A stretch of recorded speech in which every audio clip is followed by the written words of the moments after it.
Senate Chamber. Sound.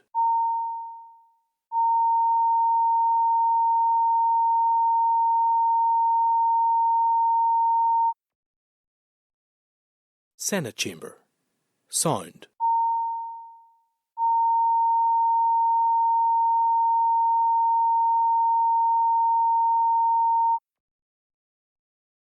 Senate Chamber.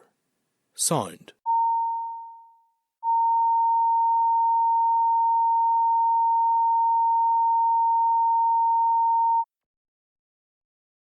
Senate Chamber. Sound.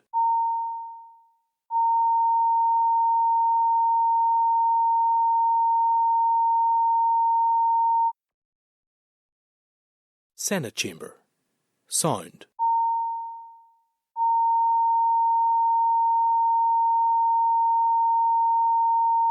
Sound.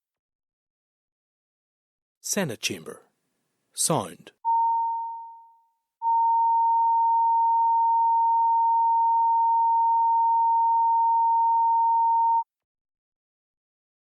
Senate Chamber. Sound. Senate Chamber.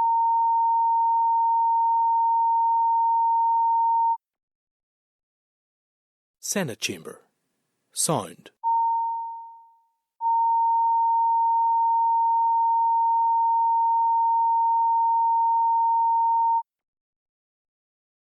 Senate Chamber. Sound.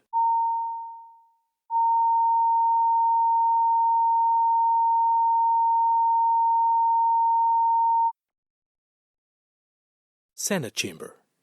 Sound. Senate Chamber. Sound.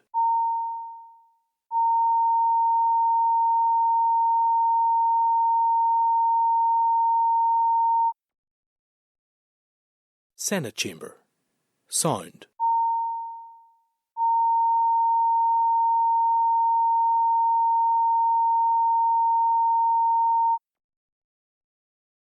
Senate Chamber. Sound. Senate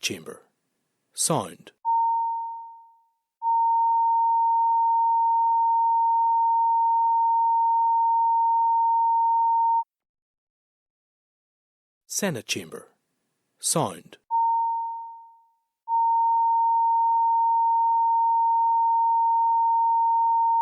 Sound.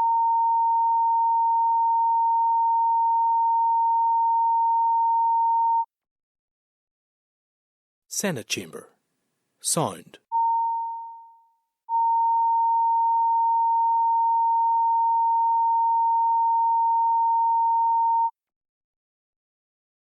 Senate Chamber. Sound.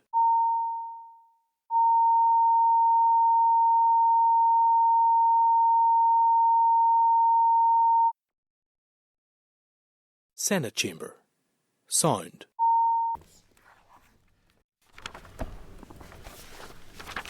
Okay.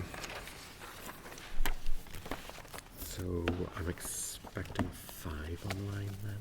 Okay. Gemma's going to be a bit late. I think Deirdre will be too. Is Gemma online too?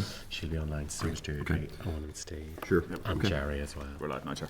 Okay, thank you. So, members, welcome, members and everyone else to the Finance Committee. It's our 79th meeting in the 22 to 27 mandate. As always, members, this meeting will be broadcast online and in Parliament buildings. Usual rules apply relating to Wi-Fi and phone numbers. Agenda item 1 is apologies. We have no apologies, but we do have many members joining us on Zoom.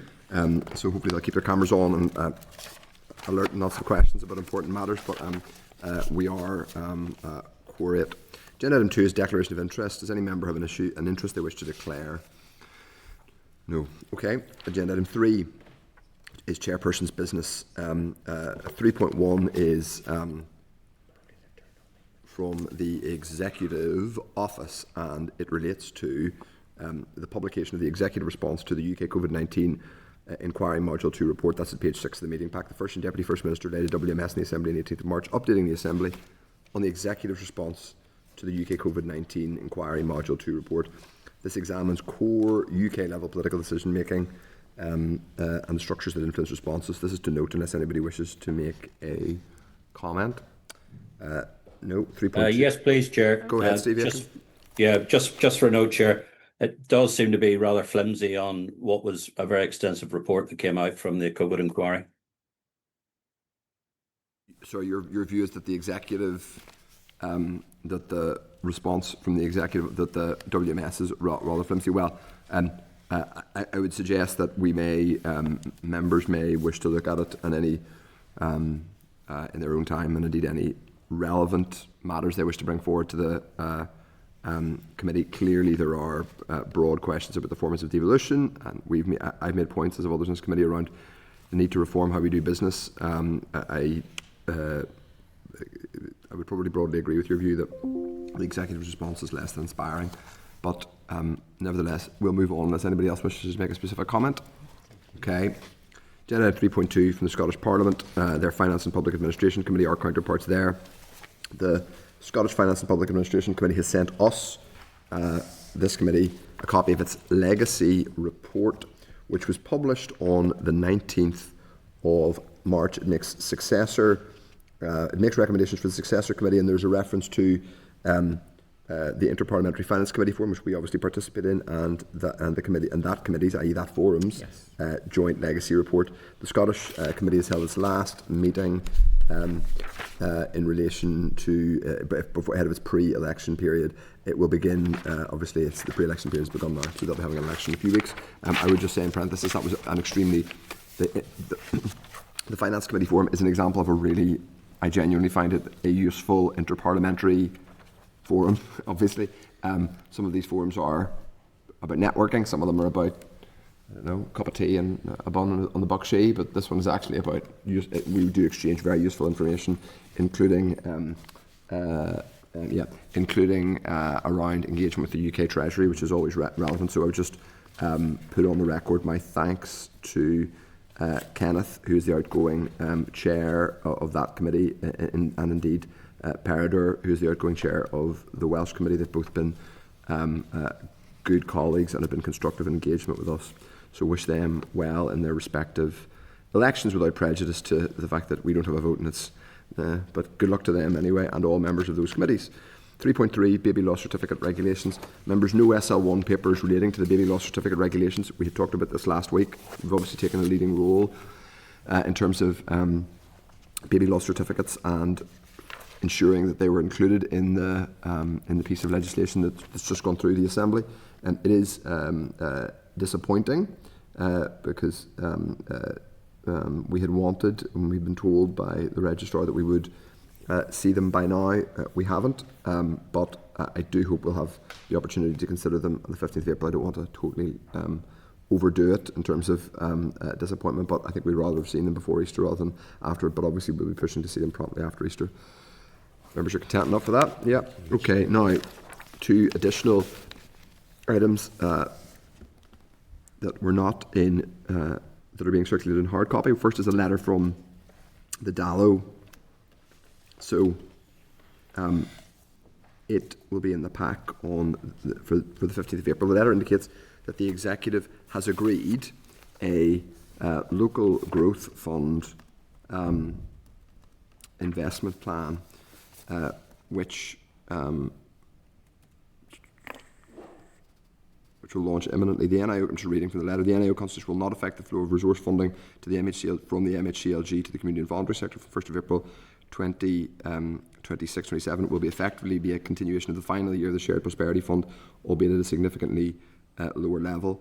The committee will, the letter also indicates that the Secretary of State has responded to the Executive that there will be no change in the resource capital split of the fund. So I think this is effectively a confirmation that it's as you were. So all those community and voluntary organisations who have put people on protective notice are going to be placed in the invidious situation of proceeding with that. One would hope that from 27, 28 there would be an increase for them, but obviously people will have been, perhaps law programs may have had to be closed down, people will have had to have been laid off. This is a deeply frustrating and, frankly, I think, inexcusable situation to have been placed in. It's, I suppose, welcome that we've finally had at least clarity from the Finance Minister on it, but it is deeply frustrating. Does any member wishes to come in on that? Deputy Chair, yeah. Yeah, thank you, Chair. And it's really disappointing, to get this filtered through this way. I know it's Chair of the All-Party Group Bonding Community Sector. We'd written on behalf of the group again recently, but whenever you're speaking to NICFA, you're speaking to all of the groups. They have support from all political parties. The executive have endorsed this. The Northern Ireland Affairs Committee have raised the case.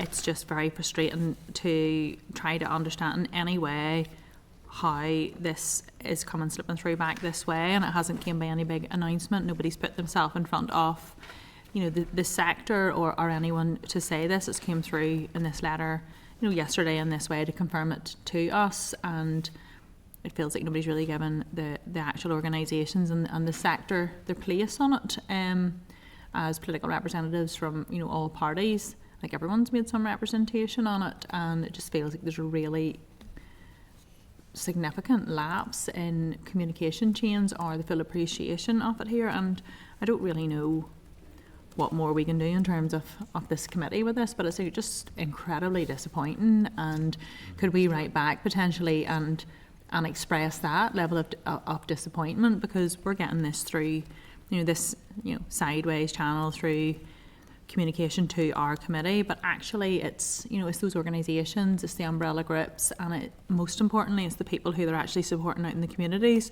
Thousands of people who are now not going to receive that support right out in communities across Northern Ireland, and I think that they deserve to be at the very least communicated with by the NIO. Yes, but by the perhaps by the NIO. I mean this has been frustrating from my perspective at multiple levels. One of which is, the extreme insistence on this split for kind of fairly arbitrary policy reasons, which may make sense for a scheme that is designed particularly for parts of the north of England, albeit other parts of the UK are having more flexibility than us. So it's deeply frustrating at that level. The abysmal communication has been frustrating. I have to say that does include the executive as well, from my perspective, including the fact that the executive had initially, going back only 2 or 3 years, the executive had a joint responsibility did match fund the predecessor version of these funds, which were European Social Fund monies. It then no longer did that whenever Shared Prosperity became the successor, but nevertheless it is a deeply, deeply frustrating situation. The clerk's just reminded me we are awaiting a response to a letter from Steve Reid, who is the relevant minister. I think we can put on the record again our deep frustration that the community and voluntary sector has not only been put in this situation in the first place, but has had to hassle, chase, chivvy in order to get an answer. I happen to speak to someone I know on St Patrick's Day who works in this space and has spent the last number of months giving protective notice to people who do extraordinarily important employment support work in the east of the city, and they're deeply frustrated and concerned about what it will mean for the people they support, including some of the businesses they supply with staff, and also their ability to restart some or all of this work should more money become available in a year or 18 months' time. It's deeply, deeply, deeply frustrating. So we'll put that on the record, I think, on behalf of the whole committee. We will chase the Ministry of Housing and Local Government. I suppose it's worth saying, again, if the Department of Finance or anywhere else in the Executive, now that they know at the last minute there isn't going to be a last minute reprieve or coming to their senses of the UK Government or the Treasury, are any mitigation plans being put in place, because both the Economy and Communities Committee departments are ultimately responsible for the policy outcomes here, even if they're not responsible for this funding decision. I think we should forward this on, they will say anyway, to both the Communities and Economy Committees for their information and to ask whether they, well, it's really for them to chase as to what additional questions they are asking their department. But yeah, it's deeply, deeply frustrating. If anybody else wishes to come in. Steve, did you want to come in? No, or are you talking to someone else? Okay. Talking to somebody else, yeah. Okay. Fair enough. We'll move on. Now, members, the next item is also an additional thing that is in hard copy, which is the WMS. You just had it handed to you in hard copy. It's a WMS today from John O'Dowd following a WMS yesterday from the UK Treasury, which sets out the volume of funding flowing from the spring statement and afterwards. So the Northern Ireland Act requires the Secretary of State to set before the Assembly a statement detailing the amount of UK funding provided for 26-29 to 29-30, at least 14 days for the draft budget, i.e. before the budget, which isn't agreed yet. But we may mention that later on. So it's set out in this WMS. So one item that is interesting to me is that the Finance Minister mentions he says also included is 283.8 million remaining from the financial package associated with the restoration of the executive. I have to say I wasn't completely aware that this money was disaggregated, but it would be, it may well have always been there and I just simply wasn't aware of it being there. But I think it would be helpful if the department could give us a bit more information on this and whether any other monies are either ring-fenced or unring-fenced or are still outstanding. This is not earmarked funding at all, apparently. So but I presume this is all already consolidated into the amount that he is allocating in the multi-year budget. Okay, Deputy Chair wants to come in. Yeah, thank you, Chair. I just wanted to make a point on the same item. I think it's a little bit unclear. There's very little information in this statement, so I think that it's a bit confusing if you've so little information and it doesn't appear to totally tot up. So as you said, the paragraph says also included is £283.8 million remaining from the package, and then in brackets 94.6 per annum. Is that different or the same as the second line in the grid saying restoration package transformation with three different amounts? Yeah. Which actually adds up to 185.2, but has nothing in the final year, but it actually is short then by about 98, which would balance out. So to me, is that the same number or a different number? And why does it not add up if it is the same number? I'm just a little bit confused. You'd always ask the question rather than want to supply an answer. We have to. We definitely should ask that question. Yeah, you understand what I mean? Yes, I do. Bringing that back and asking. We will ask John. So on I mean, it's specific in relation to that question. That is a very good question, Diane. But I would also say it's not the paragraph. The paragraph that you're talking about indicates that this allocation of this funding is at it says also included, so as if also it's in that. So I read it as they were referring to the restoration package lines in the grid that is set out, but they actually only say restoration package transformation. But when you add those three numbers together, it's 185. It's not 283. But then they also, in the paragraph, allude to the fact that it would be evenly spread at 94 per annum, which isn't the way it's profiled in the grid. So to me, there's very little information in this ministerial statement. And I don't understand why it couldn't be a little bit more transparent. So that was my question. Is it the same? Is it different? And your question is the 283, which I've just mentioned, the same as the restoration package transformation?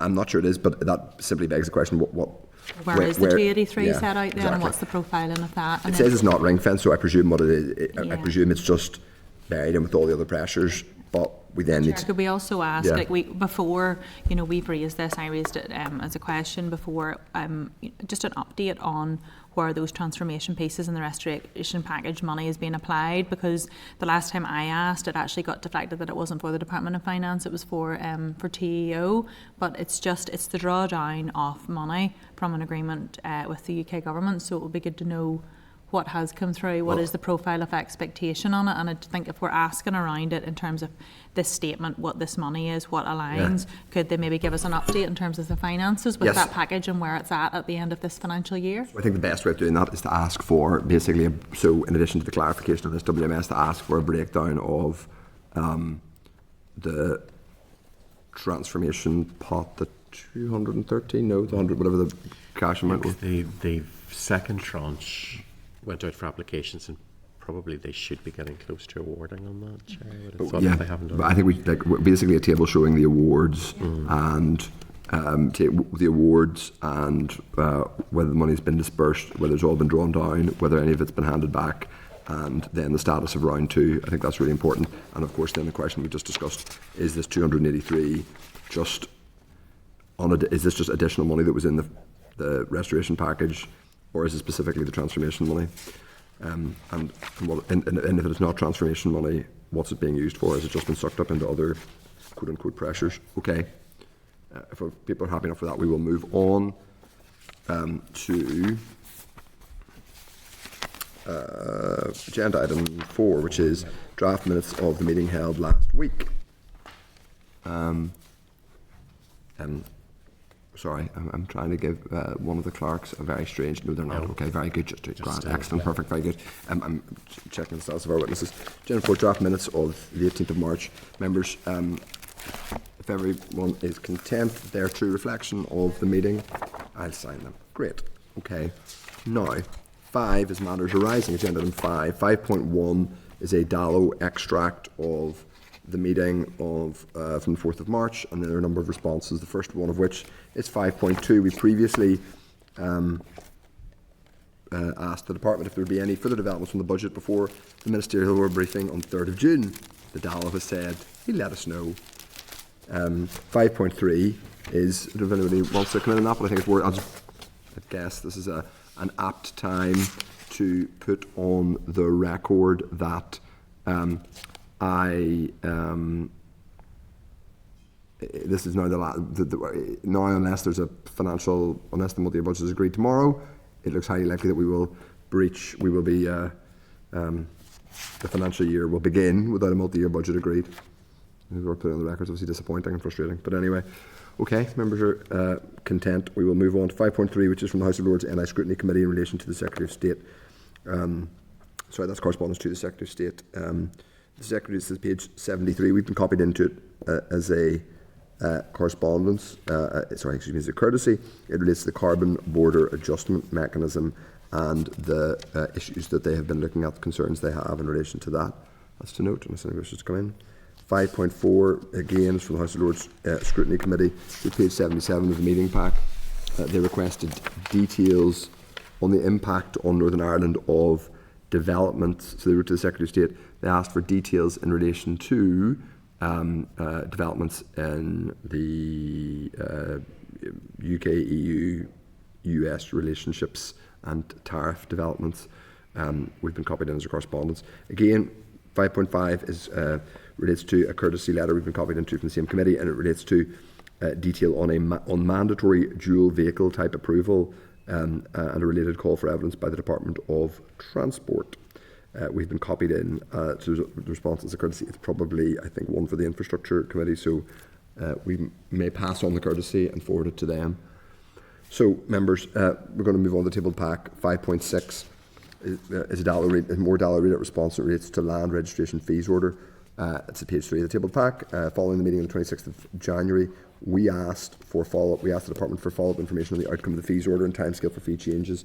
The department's indicated the committee will be briefed on the outcome of the consultation in due course. There's also highlighted the policy around the new fee structure aims to modernise the current outdated fee structure. This is to note. Nobody should to make any comment on it.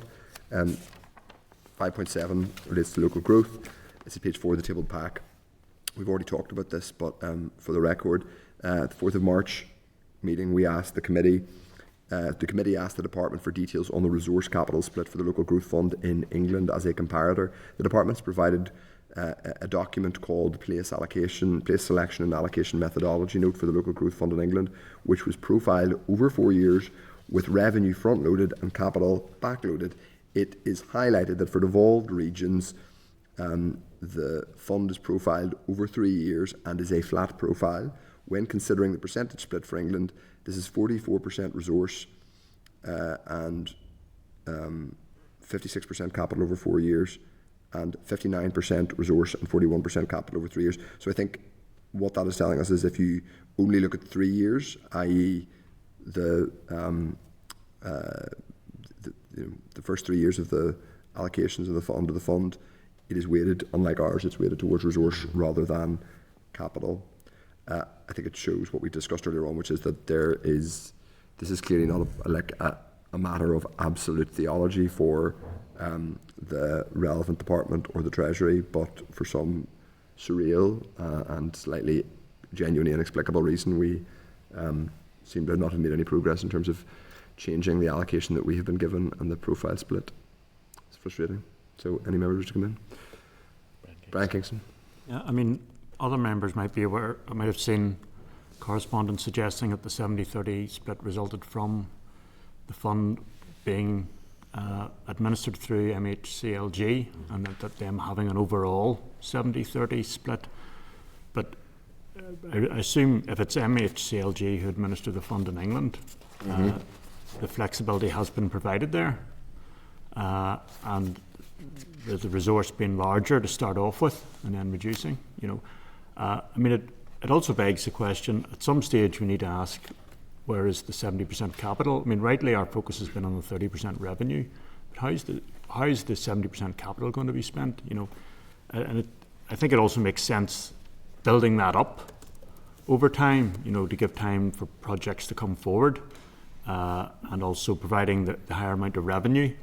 Again, it questions, well, that is my question. Is MHCLG responsible for the funding in England? And why has the flexibility in the split been allowed there? Well, I think we are chasing Steve Reid and his office anyway for an answer, though it now seems like it's unlikely that in the next 6 days we're going to get something that will give a reprieve to organisations we care about here. But we can certainly ask why is it okay for there to be a one resource capital split in England, but it has to be the other way around, not quite the other way around, but profiled differently. It has to be an immediate capital, 70% capital in Northern Ireland. It's just bizarre, frankly. Okay, so we will make that point, Brian. 5.8 is a Dallo response, re the open book exercise, which we presume is still going on. I don't know if the book is closed or it's still open, or but anyway. Yeah. Do you want me, Bernie, maybe able to tell us? She may be able to tell us, indeed, of course, yes, we have the oracle in front of us. And following the meeting on the 25th of February and the 11th of March, the committee asked the Department of Finance for a copy of the terms of reference for the open book exercise. The committee also asked for details of timescales, outputs and expectations. We've now been provided with the terms of reference, which are at page 11 of the tabled pack, and they are an Annex A of the terms of reference. So, we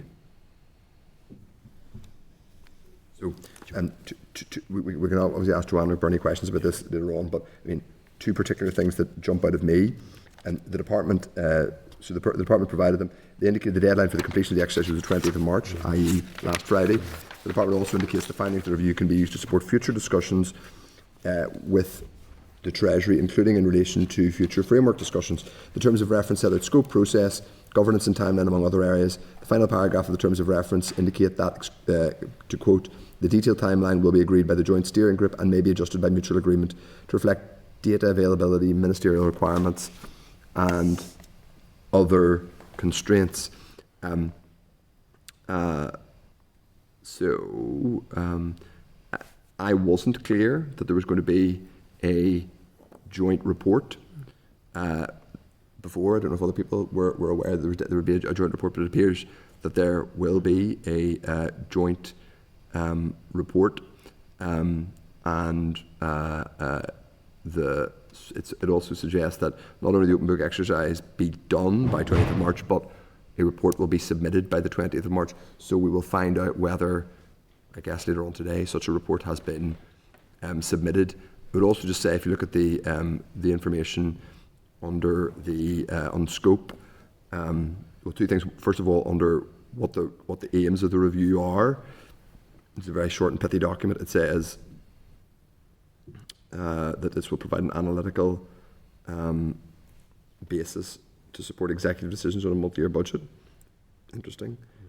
It says that it is within the existing devolution settlement and available funding. It will identify options for the executive to consider when taking decisions to balance the multi-year budget from 2026-27 to 2029. Then it says the review will not provide recommendations in devolved areas or consider any additional funding for the executive. This is an analytical project with a report. Further discussions can happen at ministerial level once the report is concluded. It's not necessarily directly at variance with what the Minister said, but the Minister has basically said that this report will enable us to make the case for more money from the Treasury. Now, it may do that, it may not, but it certainly is not, the report itself is not, the open book exercise itself is not considering that, and the terms of reference are quite clear about that. So I think that's important to put on the record, given that if one were listening to the Finance Minister, one might, he didn't say that it definitely would lead to increased funding, but he seemed to say it will enable the executive to make the argument for more funding. It may well do. So we can ask further questions of Joanne McBurney later on today. Steve Aiken, Deputy Chair, and then Steve Aiken. Yeah, thank you, Chair. I'm quite concerned with this because it is an annex setting out a frame of details and circumstances with no signatories or date on it.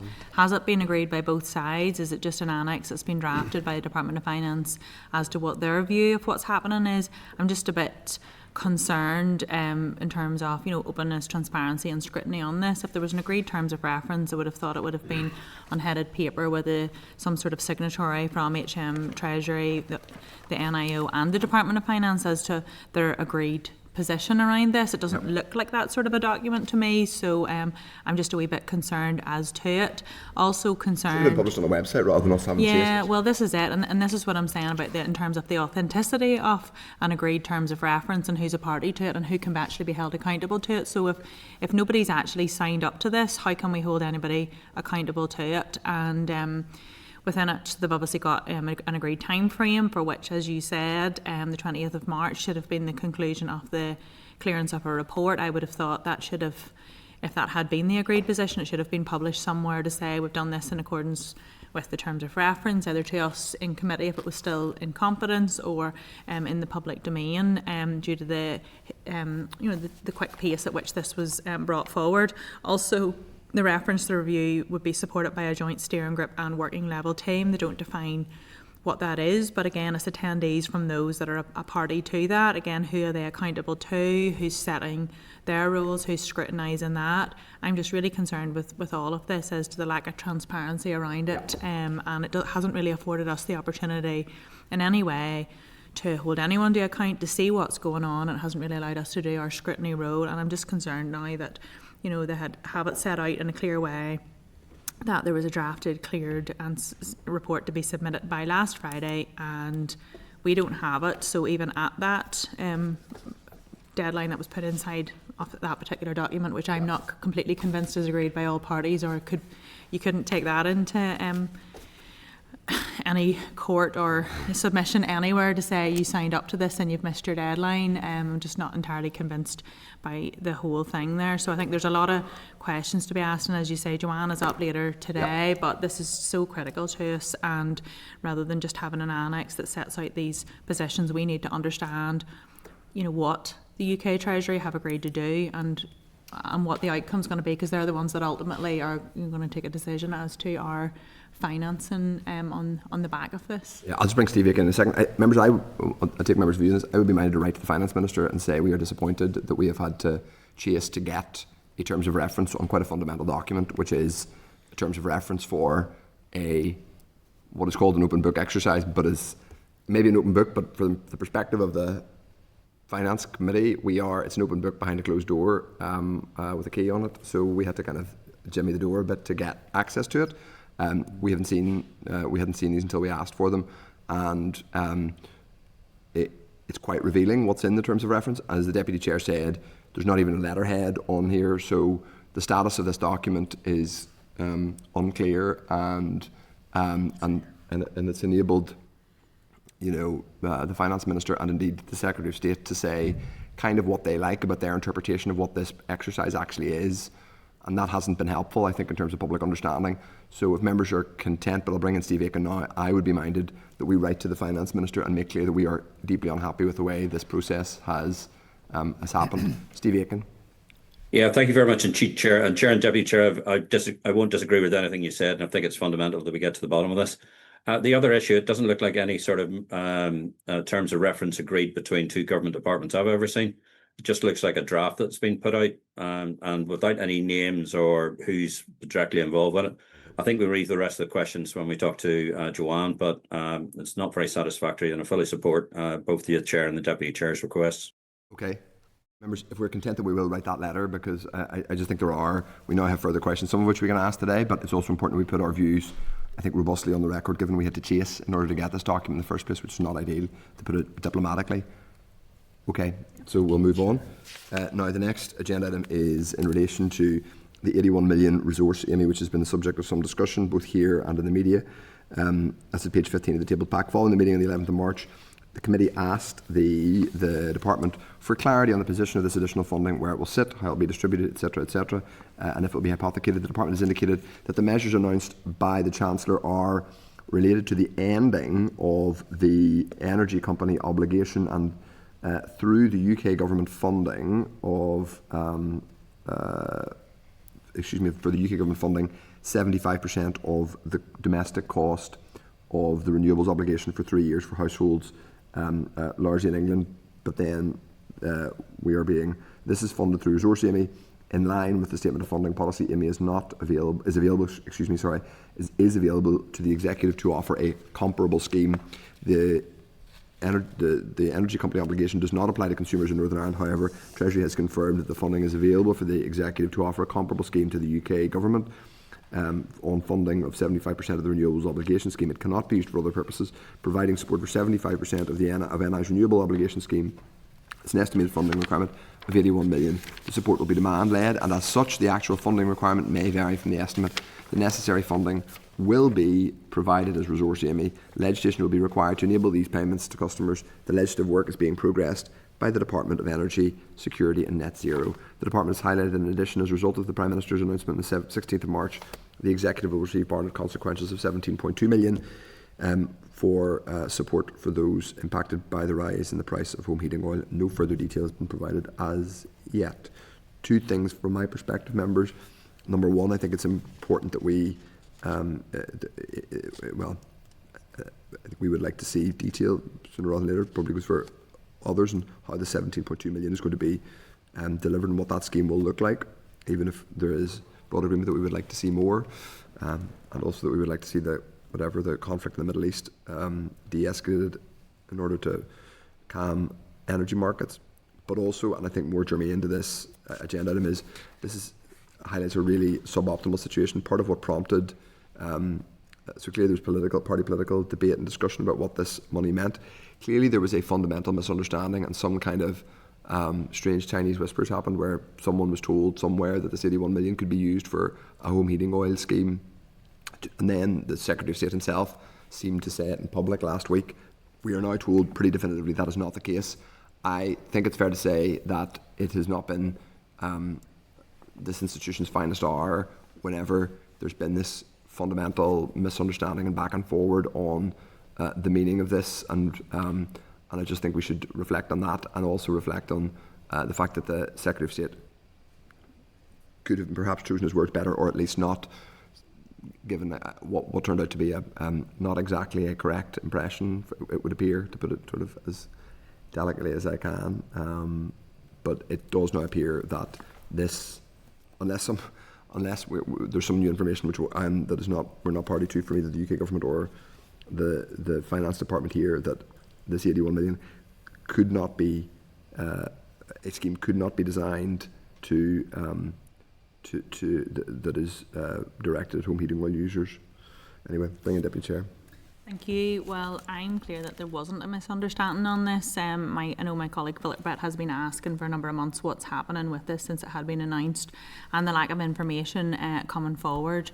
Not every committee and its officials are as efficient as the Department of Finance and this committee, and the information was not forthcoming that way through the economy side, and that is how this confusion arose as the lack of information came forward. But through the Secretary of State, he did very publicly say, and then also the Prime Minister said, I think on the floor in Westminster, that if the Northern Ireland Executive or any ministers wanted to make a proposal for the combined total of those, Treasury would listen and consider it. So I think that, if anything, we could always ask the question, was a proposal made to Treasury for all of that? Because just because a minister has decided to take a particular approach and a different minister's decided to take something else, the Prime Minister did say if a proposal was brought, Treasury would consider it. But did anybody bring a proposal on behalf of Northern Ireland as to, can we take this 98 million and do something with it? So I just would put that back, that the Prime Minister said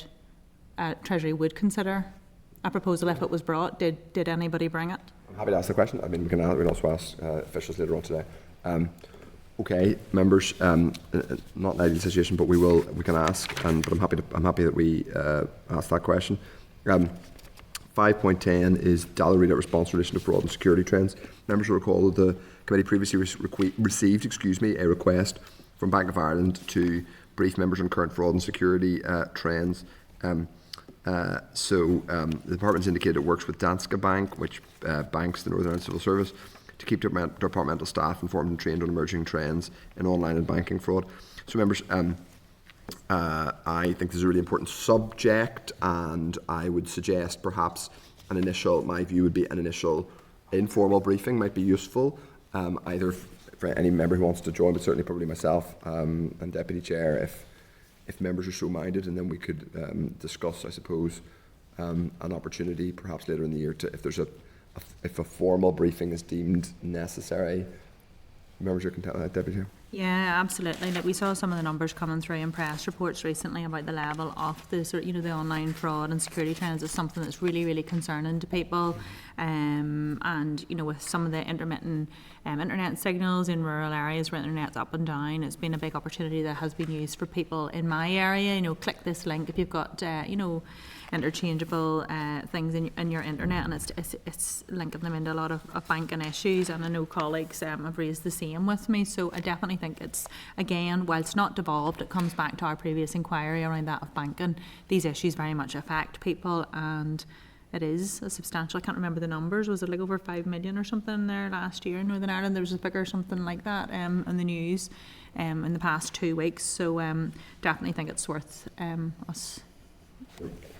Yes, I think we're going to go now to, so we know that we will proceed with an informal briefing, and then we can discuss further with the committee whether we do a full informal briefing. Okay, members, we're now going to go to our first oral briefing, which is, it relates to the Next People strategy. We're going to hear from senior officials. If you want to go to, first of all, Hansard are going to transcribe this. I presume members will agree with that. Page 115 has a clerk's memo on the Next People strategy. Also included is a briefing strategy from the department, a copy of the Next People strategy on page 126 of the meeting pack. Now, members, this is the first briefing, relating to our Northern Ireland Civil Service inquiry. One of the agreed terms of reference for the inquiry was for us to consider the Next People strategy 25-30, including its strategic priorities and how it aligns with broader PFG goals. So this is an introductory briefing, so we may well be hearing from officials again later in our inquiry. So welcome Jill Min, who's Deputy Secretary for People and OD, which I presume is Organisational Development. Is that right? No?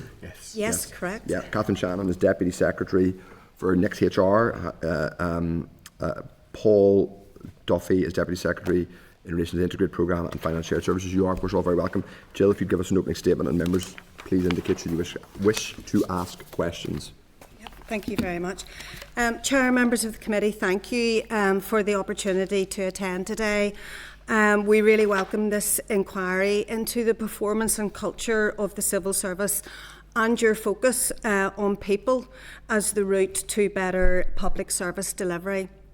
I am here as the senior responsible owner for the People Strategy 25 to 30 and the NICS lead for HR policy and strategy. And as you said, Catherine is Deputy Secretary and responsible for Deputy Secretary of Next HR, and she's responsible for leading HR shared services, but also for key aspects of the People Strategy, particularly around recruitment and employee wellbeing. And Paul is the SRO for the Integrate programme, which is a real enabling action for the People Strategy. So in simple terms, the People Strategy is the system-wide plan to ensure that the civil service has the skills, capacity, leadership and culture that it needs to support ministers, the executive and ultimately public service delivery. It's structured around 3 priorities: skills and capacity, experience and environment, and leadership and inclusion. The issues that you want to explore as a committee, including capability, recruitment, retention, sickness absence, vacancies, inconsistent practice, and stronger workforce planning, align with the People Strategies programme of work, but also Next HR's service delivery and improvement agenda, and the enabling action of Integrate, the new finance and HR IT system. It's also obviously extremely important to recognise the wider context of independent scrutiny. The Northern Ireland Audit Office follow-up report on leading and resourcing the civil service highlights workforce pressure and calls for sustained collective leadership and pace in delivery. We welcome that scrutiny. It recognised strengthened governance and the People Strategy as the programme through which recommendations must be addressed, and much of that work is underway. The central point for delivery, however, is this: the People Strategy cannot be delivered by one minister, one department, or by one senior leader. It is a system programme. Real change comes through consistent leadership, decision-making and day-to-day management practice across all departments. The Department of Finance does, of course, have a central role and a specific role. Under the People Strategy governance model, the Minister of Finance holds formal decision-making authority for the strategy and any substantive changes to its scope, direction or delivery. The Department of Finance leads civil service workforce policy and provides HR shared services, including guidance toolkits and operational HR processes, and of course the systems that support consistent practice. The Centre does not, however, and cannot manage the day-to-day operational people management for a workforce of 24,000 people. Departments manage their own staff and delivery, including performance, attendance and the practical application of HR policy. Departments also set their affordable workforce requirements and raise vacancies to meet their business need. Our shared objective under the People Strategy is a more consistent system with clearer accountability for outcomes. In terms of progress and next steps, 3 areas are key for performance, culture and value for money. First, the new civil service workforce model through job families and professional groups. This gives a shared language for job roles and skills across departments, supporting clearer role definition and more targeted recruitment. Our milestones are job families and professional groups by the end of this month, staff alignment in Q2 to Q3 of 26, and career frameworks in place by March 27, subject, I have to say, to agreement by the civil service trade unions. Secondly, strategic workforce planning. This is how we move from reactive staffing to planned, evidence-based workforce management. We have published guidance and are building cross-departmental capability and consistency.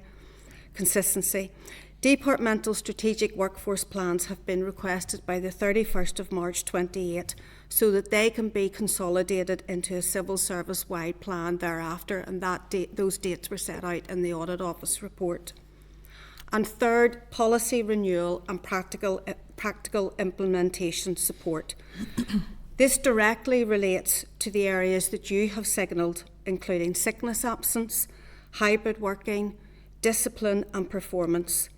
The focus is very much on modernising key policies and strengthening support for line managers so that practice is more consistent across all departments. The People Strategy is designed to deliver changes that staff and the public can feel, including clearer roles and pathways, streamlined recruitment into priority areas, stronger workforce planning, more consistent people management practice, and stronger leadership capability and culture. The Audit Office has reinforced the need to accelerate delivery, and we are doing that through the People Strategy programme and associated governance arrangements, particularly through the NICS Board and its People Committee, and permanent secretary sponsors for each of the key initiatives in the strategy.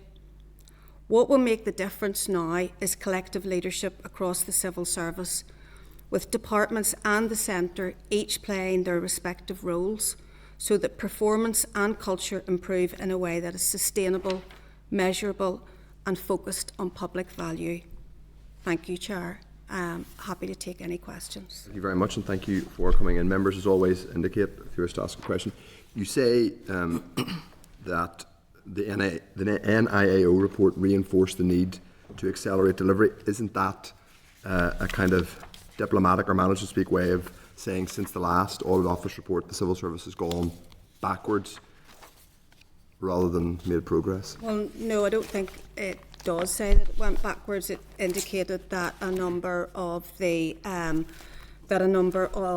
recommendations were actually achieved, and others were in train and underway. So of the 23 recommendations made in 2025 were achieved, 13 were partially and 5 were not. Of 12 of the PAC, 3 were achieved, 7 were partial and 2 were not. So I don't think that that's going with respect. I think 5 out of 23 is sort of around a fifth, or just coming up for that. If about a quarter, between a quarter and a fifth of your targets have been met, you could hardly call that progress. Well, if 5 have been achieved and 13 are partially, so I think it does demonstrate that work is underway.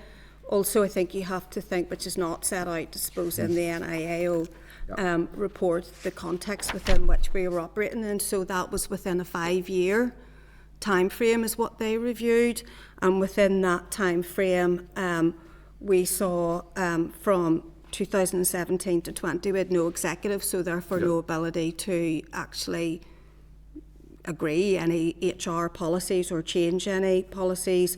We also had Brexit, and then from 2020 to 2022 we had COVID, and then COVID recovery, and then from 22 to 24 we had no executive. So there's the time, again, no executive, so no ability to change or review or make policy.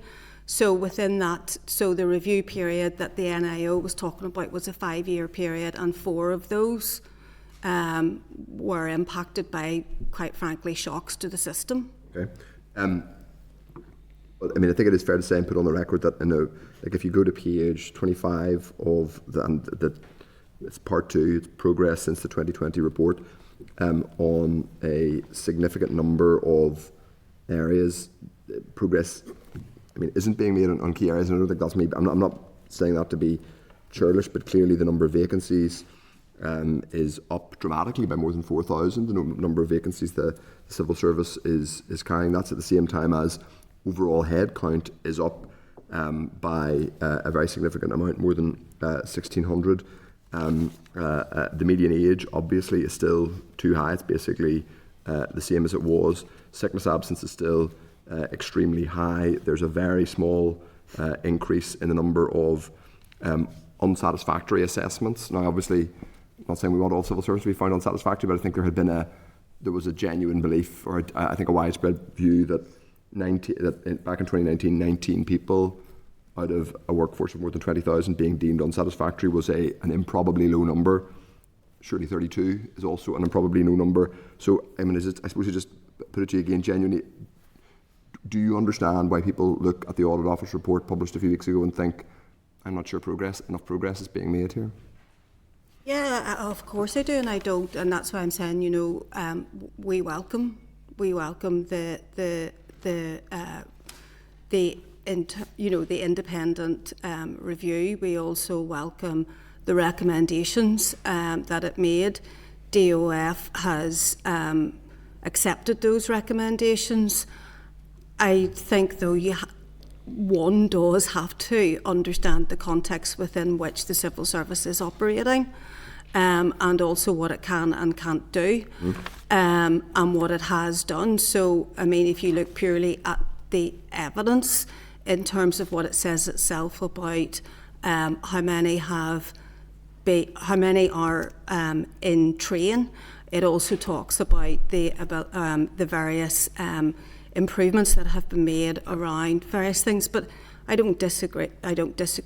And I think the point now is, how do we, given that we had a 1 year when we did have restoration of the executive, we had a 1 year people plan, and we now have a 5-year people strategy, and a lot of that work, that everything that was set out in the Audit Office and the PAC report has been forensically analysed to make sure that it is sitting within the people strategy and that it will be delivered.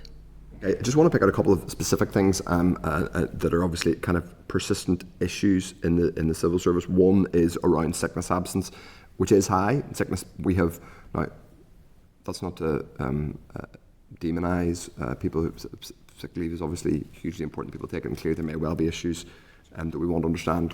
Mental health appears to be a significant one, but obviously it's not satisfactory that we are leading the way. I think we're a bit ahead of the Northern Ireland Civil Service is a bit ahead of the local government here. It's doing a bit better than local government in terms of sickness absence, but it's behind all other comparable workforces on these islands. Why is that? Well, I can describe to you with that. In terms of the absence policy, so there's two things on that. In terms of the policy provision, the policy provision is not out with any other jurisdiction or indeed other organisations. Notwithstanding that, it has just been reviewed and is being.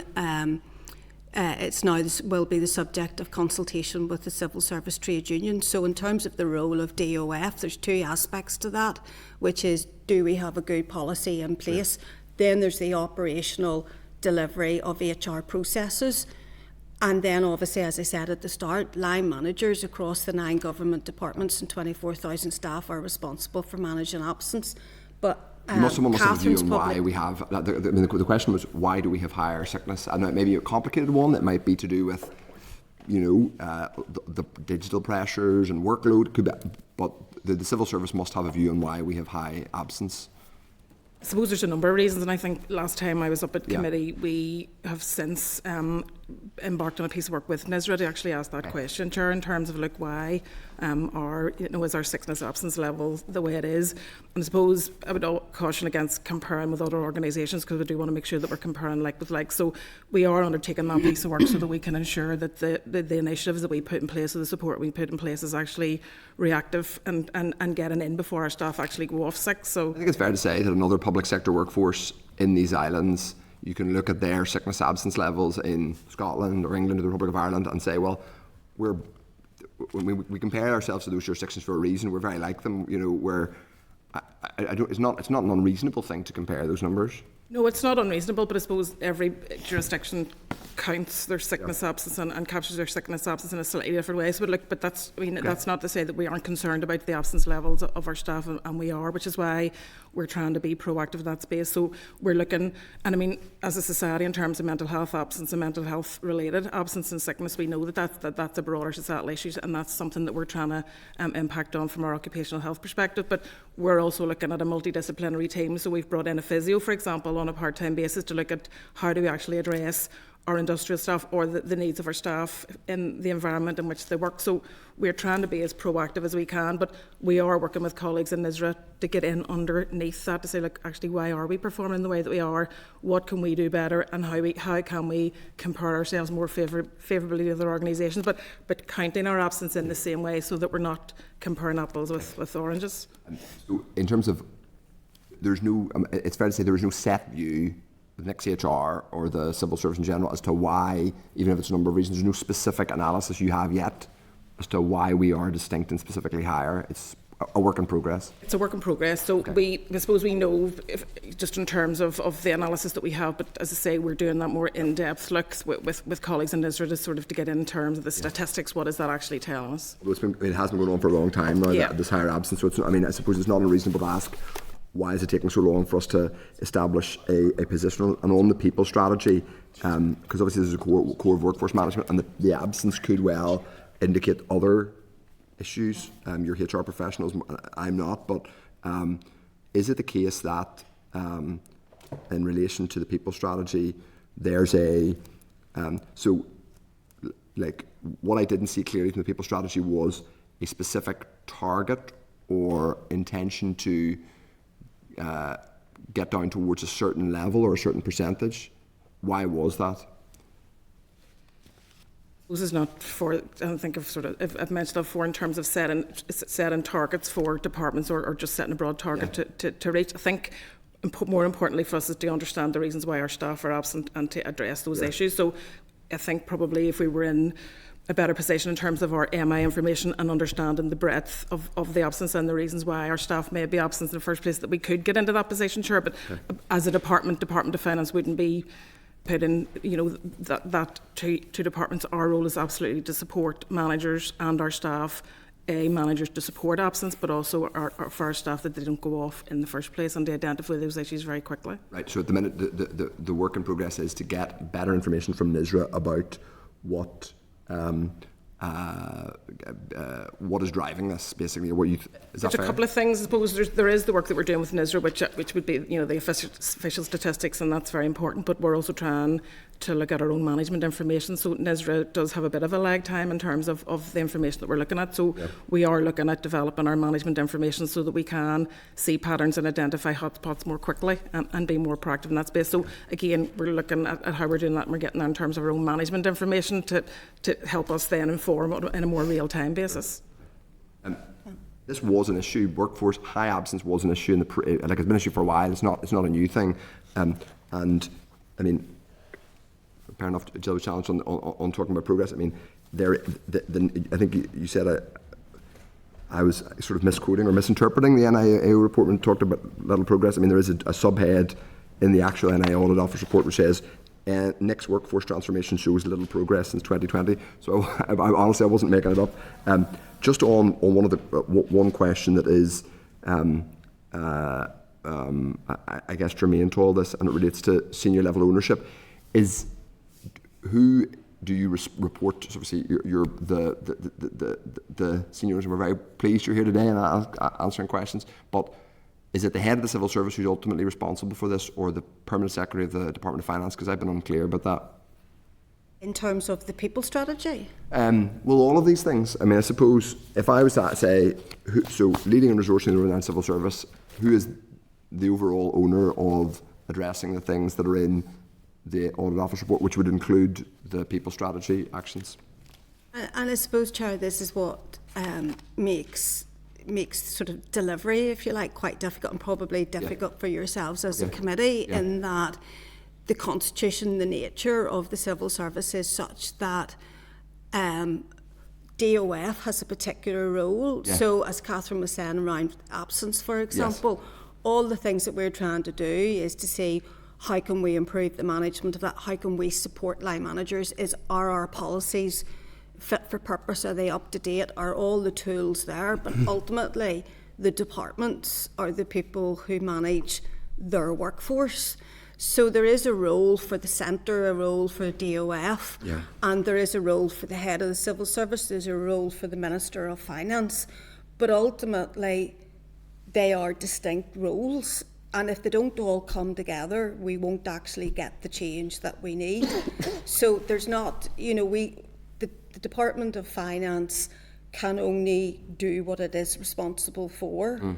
But in order to actually affect the change, you need the 9 government departments to go along with that, to implement, you know, to strategically workforce plan, to implement the policies that DOF sets, to use the guidance that we give them, to implement the training. You know, so it is very difficult to determine. Ultimately, we sit in the Department of Finance, so ultimately we report to the Permanent Secretary of Finance and the head and the Minister. But clearly, the head of the Civil Service does have a role in terms of overall, and she has effected quite considerable change around the governance of the People Strategy. So, for example, she set up the People Committee under the NICS board and has also, for the first time ever, put in charge permanent secretary sponsors and permanent secretary leads around each of the 9 key initiatives in the People Strategy. And I think that demonstrates the need for collective leadership.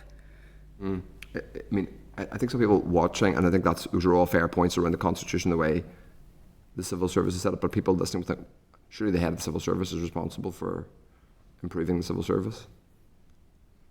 Well, I think if it was as easy as that, you know, I think that how you bring about change is not by just holding one person to account, because there are certain... If she's paid, you know, very large amount of money and is like a public, then who should we be holding the account? I know, I understand, but I suppose just in terms of the role, and I'm not talking about the person, yes. But... I'm not either, but whoever it is a person who's very senior and paid a lot of money. No, absolutely, but the role of the head of the civil service, so each department has a minister and each department has an accounting officer. Yep. So each department, for example, is responsible for their budget. Each department is responsible for making sure their workforce is the right shape and size. So I know I'm probably not giving you the answer that you might... Would it be? Is there an argument for a change to the way the Northern Ireland Civil Service is constituted, so the head of the Northern Ireland Civil Service is directly able to intervene when it comes to workforce management in individual departments and the civil service workforce at large? Because this appears to be a consistent problem, and it kind of seems to map some of what happens at a political level, where stuff doesn't get delivered because there's this silo issue.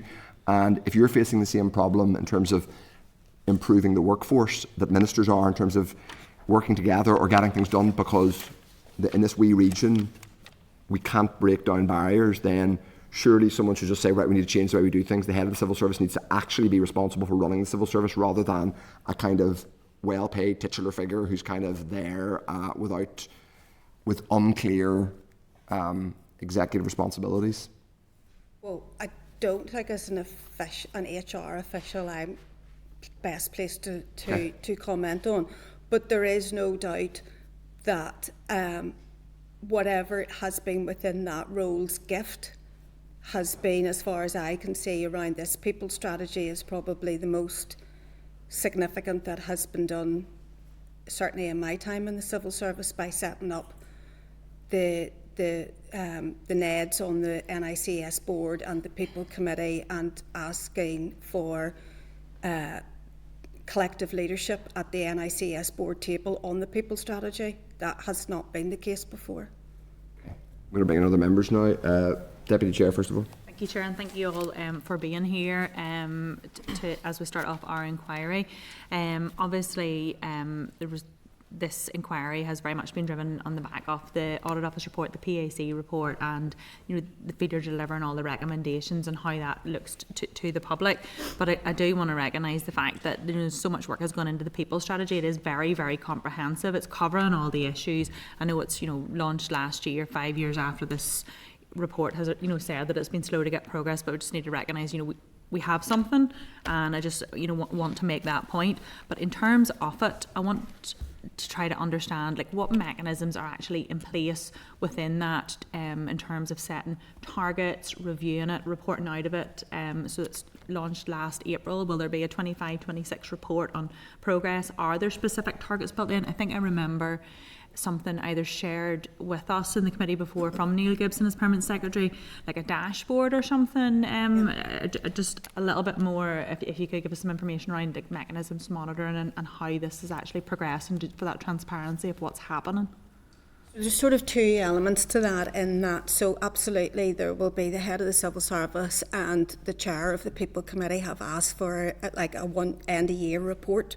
So, and obviously that would be, more than happy to share that with yourselves. So there's a highlight report goes to the NICS board. Every time the NICS board meets, there's a highlight report on all of the 9 initiatives that there are in the People Strategy and what those progress and what the milestones are. And they are basically at a RAG status. So it's in terms of, where you sit. So there's 2-year roadmap plan in terms of milestones, how we are comparing, how we're doing within that. There's going to be the end of year report. And then in addition to that, there's regular reports to the People Committee about how we are progressing around that. In addition to that, then there is a civil service dashboard and departmental dashboards that set out basically all the best practice kind of things that would indicate to you what the health of the, and I don't mean in terms of sickness, absence, but the overall sort of. Also been what Neil had shared with us, because I remember it had things, like payment days it does. and stuff so it on has, it, but it did have some of the people things. Turnover, staff turnover, average age, all of that kind of thing. But how are those targets set? I think that was kind of, I was trying to marry up the two in terms of the people strategy that's saying, we're going to do all these things, and it's great, and I like that it's called the people strategy. I like that it's putting, the people and the human side of it at the heart of it. But ultimately, when the dashboard is reporting on progress and numbers and things, and just trying to understand how are those targets and how is that being driven, and is that being set by you centrally in Department of Finance or in partnership with individual departments, because obviously different departments will have different issues on that. This is the dashboard with all those, sort of has total workforce, employees, temporary promotion, agency workers, all of those staff and post, etc., etc. So those are really looked at in terms of trend. So obviously, there's no actual targets for those issues, like as Catherine said, around absence, but you do know you'd want to see it coming down, and it looks at trend. So those are almost like the sort of operational, day-to-day health of the organisation. There needs to be a few more actual targets to mark this by, because I think as we're looking at the likes of the Audit Office report and the PAC report and the questions that we're getting, and we're sitting here as a scrutiny committee looking at it, because what have you got in the civil service? Is it's 24,000 staff? Is that 24 and a half? 24 and a half, and then what's the total salary cost for the year for the civil service? It'd be 1 point something billion, it's about 1.5 billion. 1.57 billion, I think. Yeah, so you know what I mean. So it's huge numbers of staff. It's huge costs coming through. So for us, in terms of, as well as we're obviously looking at the people strategy, the details of it. We're just trying to understand if there were targets. We're not saying that they're robust and to be hit people hard with these targets. It's just some sort of a way to indicate what people are working towards with a shared view, to be able to go back on the likes of the audit reports, the PAC reports, to say, okay, well, we can see that we haven't maybe met these recommendations, but we set these targets, and here's how we're progressing. So I'm just trying to tease that out a little bit. One of the initiatives that I have responsibility for is sort of standardising and streamlining recruitment. So, recruitment would be one that you would expect to see, KPIs and time to fill and time to hire. So we are launching, and happy to share with committee next week, so we're launching our competition dashboard, which will actually then give us visibility of how many posts it's taken us, not to 3 months, 3 to 6 months. So we will start to then, now it'll probably present a picture that we knew anecdotally that that's what the case was. So that will give us an opportunity to say, okay, well, look, if some competition take us 12 weeks, 16 weeks, 3 months, 6 months, then what would we realistically expect to see in terms of a KPI, and what should we be working towards? So that will give us that. We have moved, as you know, to looking at a different model in recruitment and NRA recruitment in the North West. So we know our KPI for competitions that we're running through that model will be 12 to 14 weeks. So we know that we can do it in that 12 to 14 week time frame. So we have a KPI then for some of our recruitment activity now that's run through that model, and we know that the general KPI for that is 12 weeks.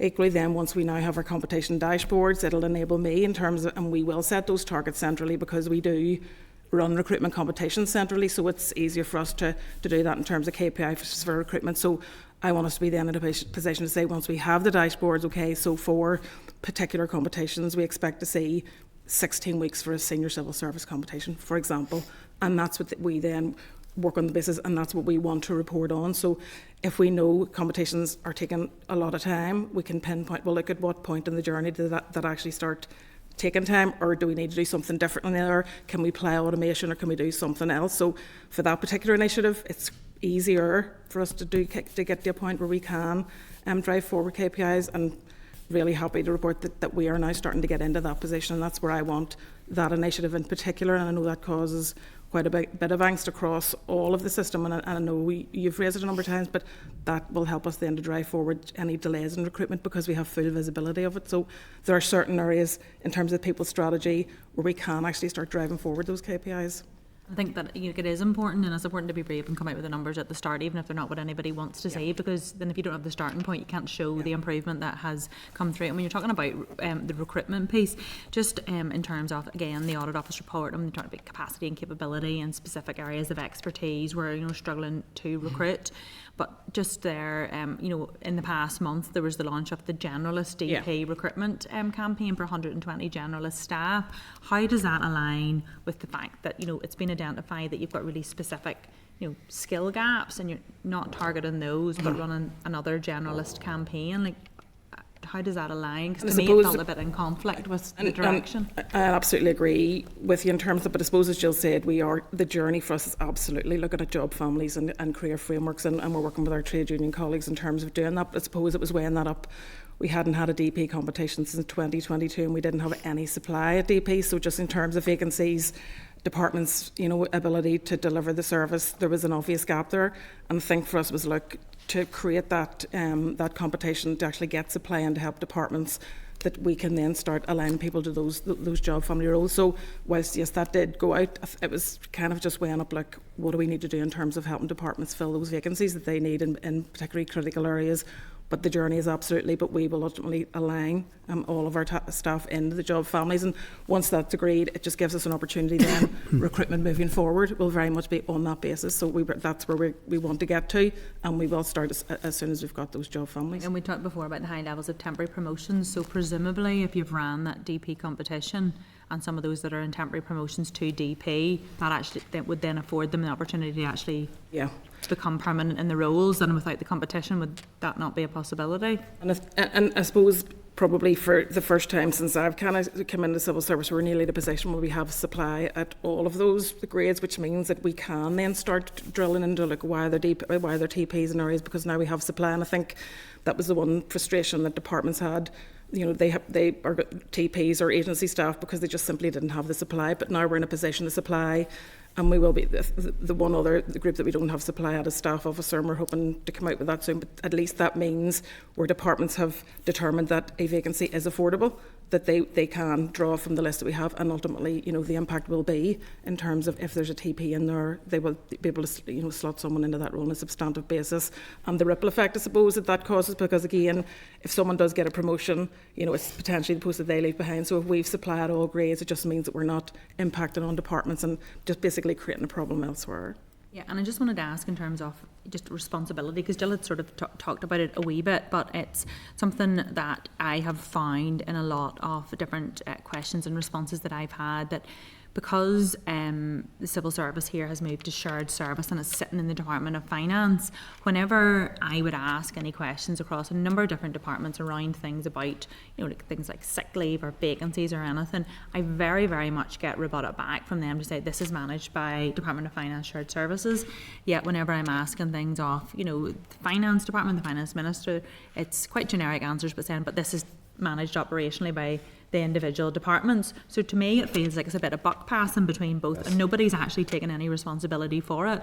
And I'm not saying it in terms of, bouncing about and, civil service are complaining about that. I'm actually thinking about the people that are involved, because the feedback I'm actually getting from individual civil servants that are in certain departments is that nobody's actually caring about the human element of that. So say you're sitting in a particular department, don't identify individuals, but sitting in a particular department, have line management issues, there's issues around recruitment, there's issues around training, there's issues around sick leave, skills gaps, really specific issues. Whenever they're actually trying to raise them, that culture, this is what people are telling me, that culture is actually embedded within those departments, that they're going, well, do you know what, go to HR Connect, go to the civil service, whereas actually it's a human conversation that quite often people need. So that's my perception of how it seems to be operating, that it's become so big, 24,500 staff. There's a perception that it's all sitting with the Department of Finance, the shared service, to deal with it. And then the problem becomes that the actual civil servants that are on the front line delivering the public services that have issues feel that they actually don't have that human aspect of line management building up with responsibility within their department, because this culture has kind of evolved over time. So is that something that you recognise or are trying to address or have any actions on? Because it feels that it's become this at a high level, and I'm concerned that the outworkings are that the frontline staff are actually feeling that.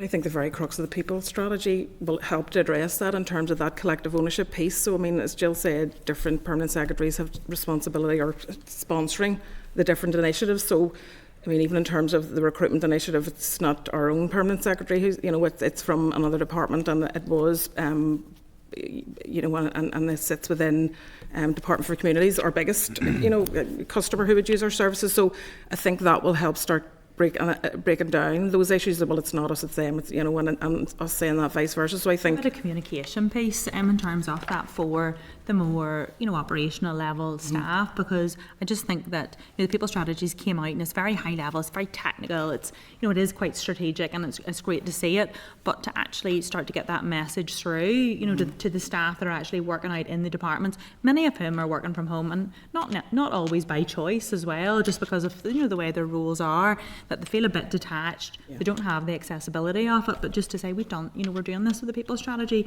come forward and do this. And again, the electronic element of it, the shared service piece, and again, the feedback is, you're just clicking a button, to be off, you're just clicking a button to come back, in your self-cert, and sometimes people are actually crying out for a bit of help and a bit of human contact, and because everything's gone so electronic, actually lost that personal interface with. You talked about mental health. Sometimes a lot of those staff are just crying out for a meeting with a line manager or someone to actually reach out, especially whenever a lot of them aren't in the office a lot of the time. So for me, it would be quite a priority to try to increase that human aspect of it. And I know that one of the strands of the people strategy is around HR policy renewal. But that is being done with a very particular lens, because there's nothing technically wrong with our policies.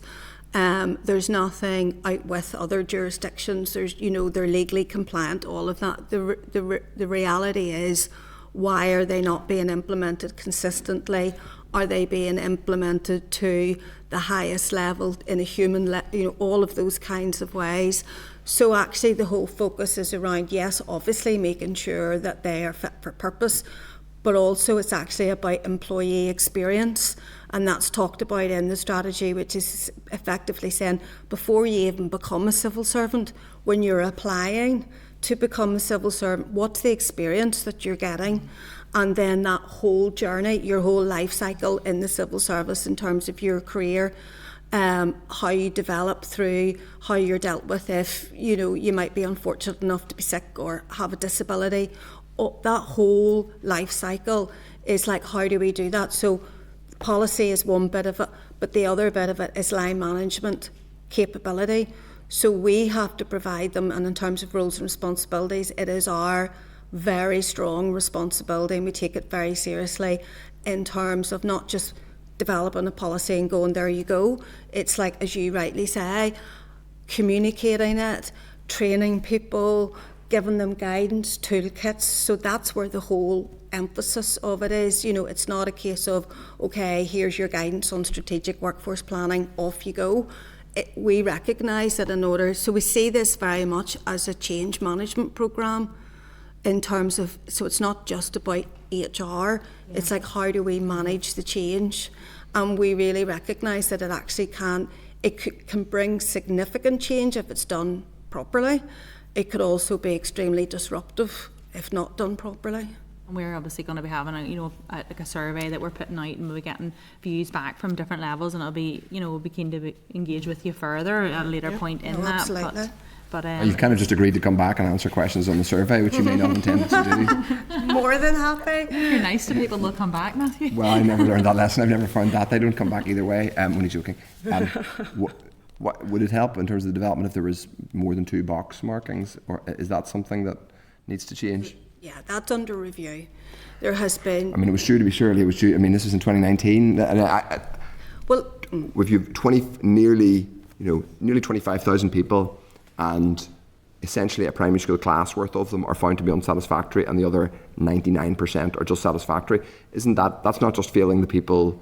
I mean, that's not just failing to performance manage people who clearly aren't doing very well, but aren't in the couple of handful of people who are unsatisfactory.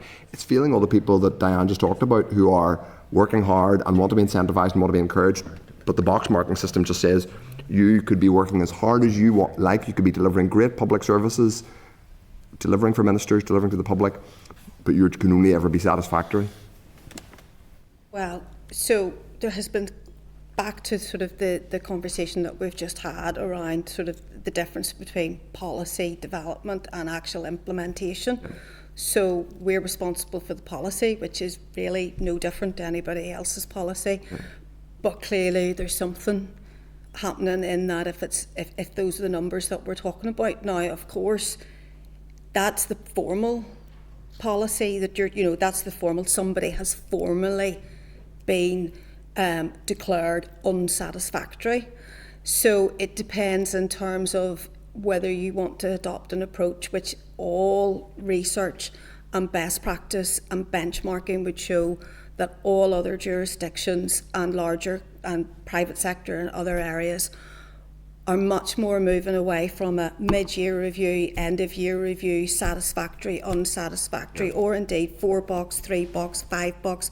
Actually, it's a case of constant, continual performance management, and we've actually involved the sort of behavioural scientists in that to see what is it with the civil service in terms of if our policy doesn't really look that different to anybody else's, what is it that's going on?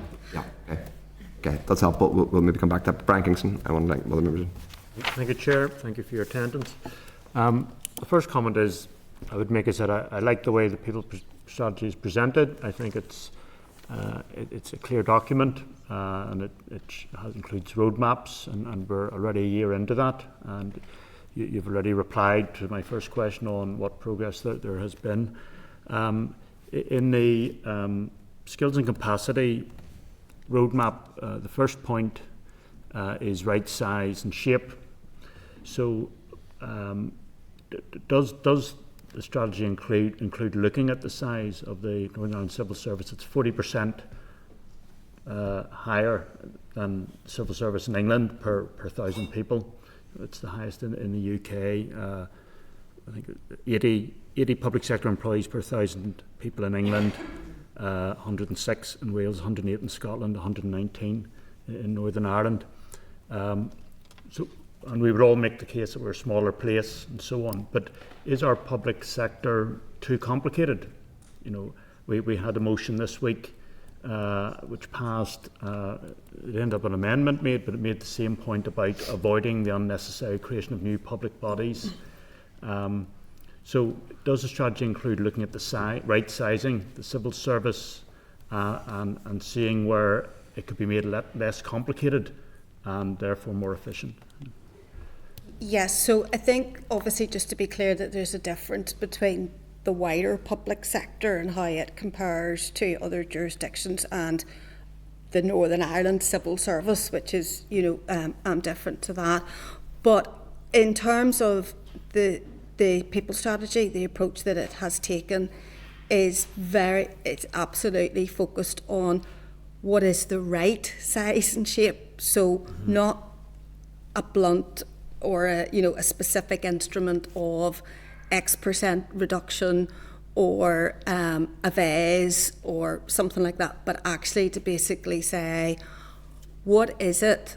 Every department needs to be very clear what it needs to deliver its priorities for the public, for the politicians. What is it that is actually required?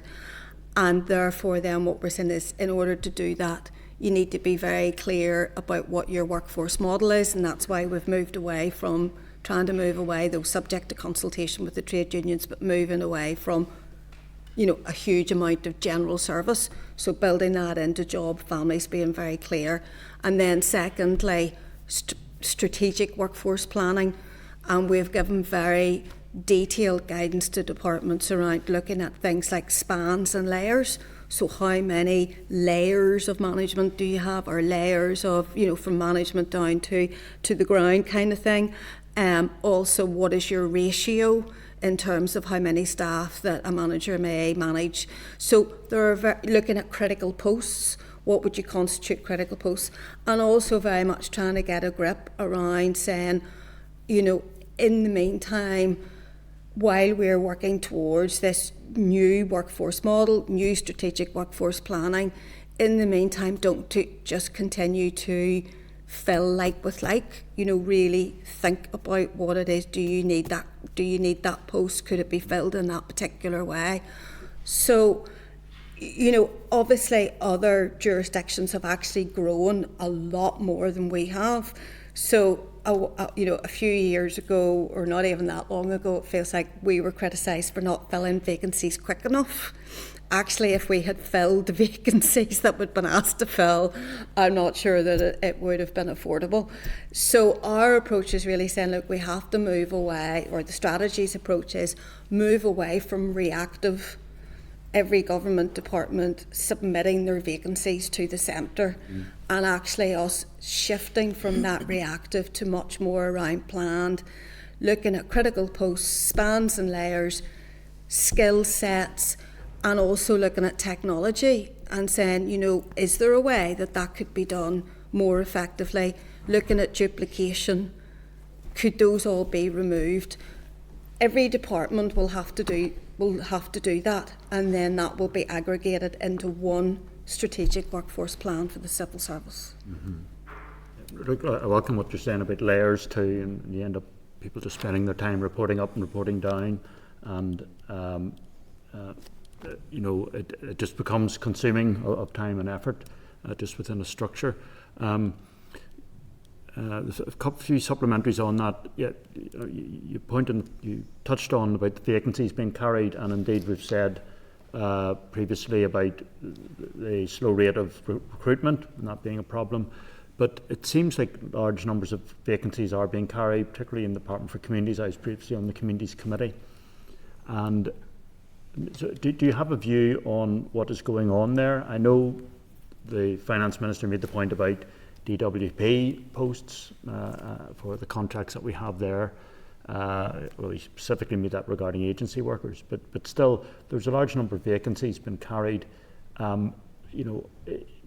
At some stage, do those vacancies, as you've suggested, need to be challenged, and removed? And I mean, previously, Jill, from your time in Belfast City Council, where I knew you there as HR manager, there was efficiency targets each year, So I've gone on to that topic as well, but that whole issue of, in a private sector organisation, there might be a more forensic examination of every post, the importance of every post. We want our workers to be valued, but for them all to perform a critical role, an important role. So in view of vacancies being carried, is there analysis being made, to see are all these posts necessary? And instead of just carrying them over, actually removing them or repurposing them? Well, I think that effectively that is exactly what the the people strategy is trying to do with the strategic workforce planning and the job families and the skill sets and all of that kind of thing.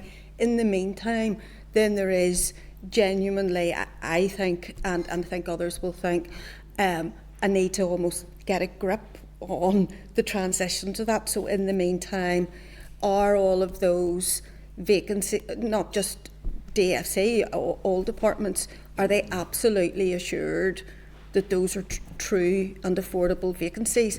But bear in mind that the system at the minute is that every department is responsible for determining what their workforce complement is and determining whether their vacancies are affordable. But I know that there will be there's some work on sort of what's being called a vacancy reset, and looking at that. But I think the actual, don't want to say panacea, but the real game changer in this will be a proper, consistent approach to strategic workforce planning, and in the meantime, assuring every department, assuring themselves that they're not just automatically filling like with like, and that they are looking in terms of some sort of vacancy control process. But there has been, sorry for coming in, but I suppose part of that issue has been the slowness of recruitment and the ability to get people into post as quickly as the departments would need, particularly Department for Communities, for example, and in the delivery of the DWP contract. So I suppose the work that we've been doing, which is why we've been looking at a different model so that we can have that rolling supply for departments, that they're not carrying vacancies because we just simply don't have the supply. And I think if we are in a supply position, it gives the departments the space to say, well, actually, okay, look, now that we know and we can fill our absolutely business critical posts, let's look at the other posts that we may think that are a vacancy, but they're not. So I think in us filling the vacancies and having that supply for departments, it just gives them the opportunity to take stock on what they actually need to fill. So it has been in terms of some of the delays in us being able to provide supply, but we're getting into a space now where we're starting to provide that for departments so that they can get that clear line of sight in terms of like what are our actual vacancies, as opposed to, you know, what would may be nice to have, but actually we could reframe that could look slightly different. So is that an area of focus within the strategy, actually looking at those vacancies? And that's part of that broader piece, just in the recruitment initiative. But again, it's it's intertwined with, you know, the vacancy position, the speed of recruitment, you know, the job families work. So there's just a number, and I suppose the people strategy brings all of those various strands together. And do you think it can go as far as, I mean, again, referring to the motion passed this week, you know, having efficiency targets within each department? I think it provides departments with an opportunity to actually look within their own department and what they can deliver and what's affordable within the budget that they have, and then what staff do they need in the particular families and professions to deliver those services. So it does provide departments with an opportunity to actually have a clear line of sight of what staff they do have and what staff they need and what ultimately then they can afford. One final question, Chair, if we'll keep time. In terms of the open book exercise with HM Treasury, and well, whether it's fair to say, but the feeling that Northern Ireland Civil Service was a place apart from the GB Civil Service, Home Civil Service, if that's the right term. Would you see value in that being an ongoing openness to HM Treasury in terms of all that we've talked about, you know, in ensuring efficiency in government and the right structures? Can I ring a friend? Joanne McBurney.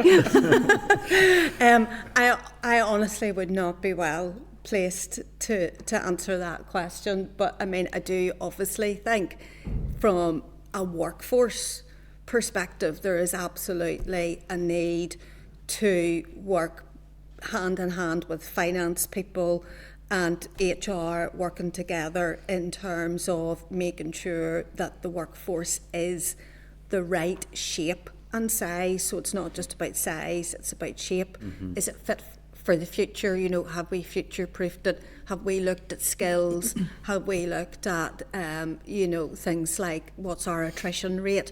So to me, that's that whole piece on proper strategic workforce planning, which is very distinct, I have to say, from resource planning, which is effectively what we sort of do at the minute is resource planning, but I'm talking about that much bigger, more strategic piece.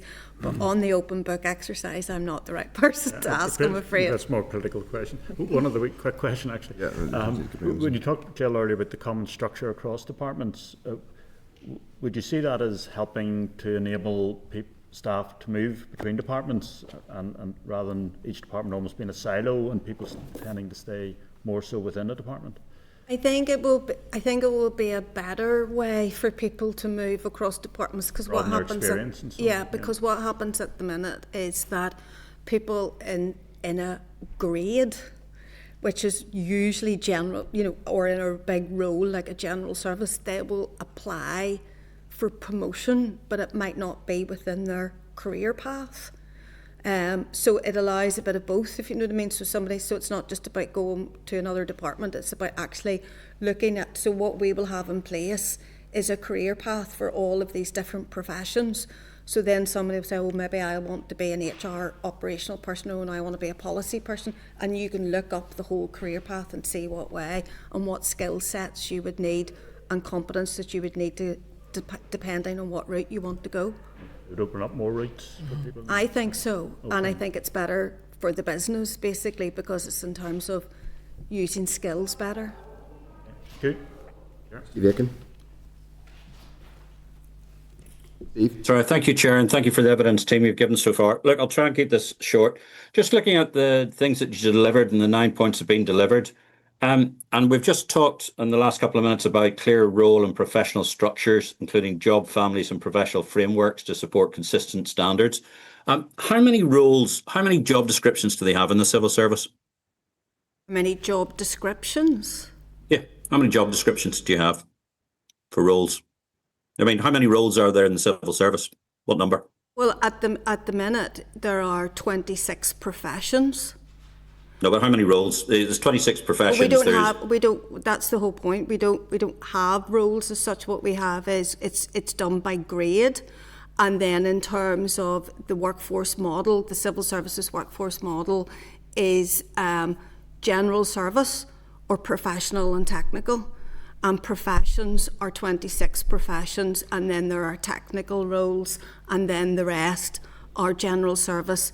And that, I think, is one of the main differences between ourselves and other employers, in that at the minute we recruit largely to grade. So you've got grades, you've got particular lines of it's very stovepiped.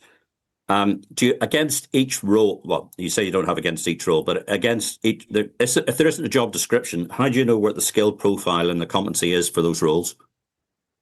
Well, there is, I suppose, Steve, there is job descriptions, because if we're recruiting to posts, we would need to be clear in terms of what the eligibility criteria is on that. So we would have those, and generally what we've been trying to do is actually streamline that process. But with the work of the job families, that will help us create a job library. So it means that we will have a more standardised and focused set of jobs aligned to job families and career frameworks with clearly defined criteria, eligibility, skills, experience. So it's, moving away from X amount of job descriptions that we currently have and moving toward a more systematic look at, well, here are the job families and here are the particular sets of criteria against each of those.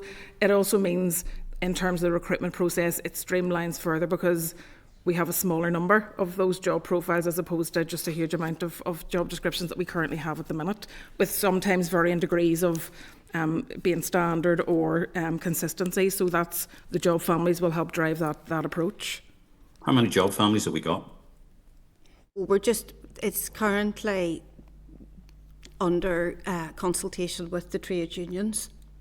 So we have a draft job family framework, which would have, bear with me 2 seconds, I think it is 17 job families, and then around 70 new professions, so not like the old professions, but 17 overarching job families. So you'd have a job family like commercial and procurement, comms and engagement, corporate, data research, digital and technology, engineering, finance and audit, health and social care, human resources, knowledge, information and management, legal and parliamentary, operational delivery, policy, project delivery, advice and regulation, science and veterinary. And then within that you will have professions within that. So that is currently, I have to say, this is all currently being consulted upon with the trade unions, but then within that you will have new professions. So that's the way the new job, family framework and professions framework will work. Okay, and every one of the 9 departments is bought into this then? Every one of the 9 departments has been engaged in this. There is a community of practice and a programme board, and the programme board has recently signed it off, and all departments are represented on that, and all professions. Okay, but they've all agreed to it, and because it's an overarching cross Northern Ireland civil service HR strategy, everybody signed up to it. Yes, but obviously we need to consult with the trade unions. Okay. So I'm sort of get my head around that. So we've got 9 departments. We've got the job families. Within the job families, we've got the professions, and within the professions, we have whatever. Well, you don't do roles, as you just said, but some kind of description that comes with that as well. Career so path. Fair enough. Say again. There will be a career path within each of them. Okay, career paths. Okay, I think I get that. So what happens, because close on 75 of the budget is delivered by the 101 ALBs, does any of this reflect on the ALBs, or do they do their own thing? They are not, so we can't speak for the ALBs because we don't have any authority over the ALBs. It's the individual departments have authority over the ALBs. They're not our employees. So this applies to Northern Ireland civil servants. So if you are a Northern Ireland civil servant, this will apply to you, assuming we have it agreed with the trade unions and it's being implemented. But if you're not a Northern Ireland civil service, we have no jurisdiction over them. So let's say the department, say for example, the Department of Health, where most of its delivery is done through it, because what we're trying to do is look at efficiencies. Are we getting good value for money? Are we able to make the changes within the programme for government? We have to be able to do that, but we need to understand how we manage that. And the civil service is the delivery mechanism to achieve that. Now, the question I have is that if the ALBs aren't following the same process, and for something like health, where all the health trusts are doing something potentially entirely different, how do we get the alignment of purpose across what should be a HR strategy across the whole system to be able to do that and get that delivery factor?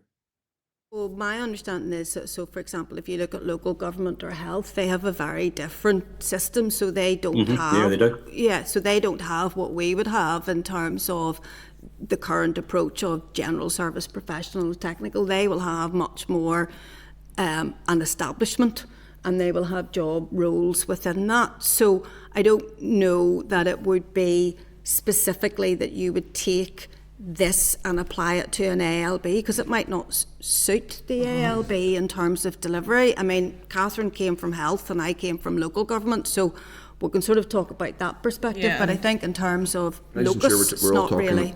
We're all talking about the same thing, Steve. When you say ALBs, you're talking about people who are members of the Northern Ireland Civil Service who are working for ALBs, as opposed to public servants who are not civil servants who are working for ALBs. It's more sort of chair through the philosophy of the thing, because I think it's 13.5 billion is in resource costs across which we have to deliver on, and how that is utilised across the piece.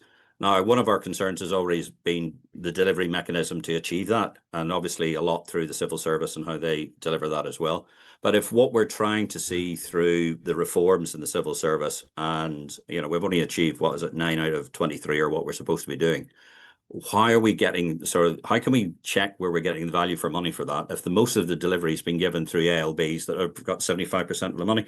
So it just seems to me that we're focusing on a very small element of something which is a much bigger problem. But that's my perspective on it, and I'll feed that in later. I just think it's important to say, Steve, that in fairness to the witnesses, people who work, for example, if you're talking about trusts, for example, they're not civil servants. So that's their workforce issues are not. But for the health service, if we're saying that 75% of the budget, we're looking at the delivery of government and how it's done. And if 75% of the funding is going through to arm's length bodies, and they're subdivided within departments, and some departments have families that are linked into professions and grades and lines and all the rest of it, we need to really understand the whole picture. And that's what I'm trying to say, because we're understanding little bits of it and sort of talking the HR process and this and how it's being reformed. But if we're only reforming a small bit of it, how are we achieving the aim? This is more those may well be fair points, but this is about the civil service, and that's what this particular inquiry and this evidence session is about. But there may well be other issues. Are you happy enough, Steve, or did you have other questions? Yeah, no, that's fine. Okay, Gemma, Dolan. Thank you, Chair, and thank you all for attending today. There has been reference to this a couple of times, but what consultation has taken place with trade unions on the strategy, if any? There has been considerable consultation, and also, I suppose, just to say that the way that we developed the people strategy was very different to how previous people strategies have been developed, in that we had a 1-year people plan, but in parallel to that we developed this 5-year people strategy. So we had an engagement panel that was actually set up, and that involved a number of staff from across section, across all the departments and different grades. We also had internal and external stakeholders on that engagement panel, and we also had trade union on that panel. We also had a sort of critical friend team. So that was from the UKG and from the Irish Civil Service, from academia and from professional bodies. But the trade unions are key to this, because it is such a significant change programme.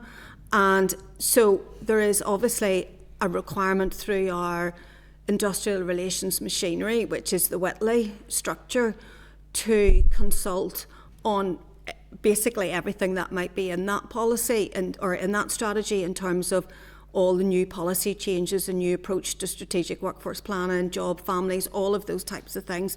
So the trade unions have been engaged and will continue to engage, and have been extremely critical to the delivery of this, in that they helped us develop the policy or the strategy itself.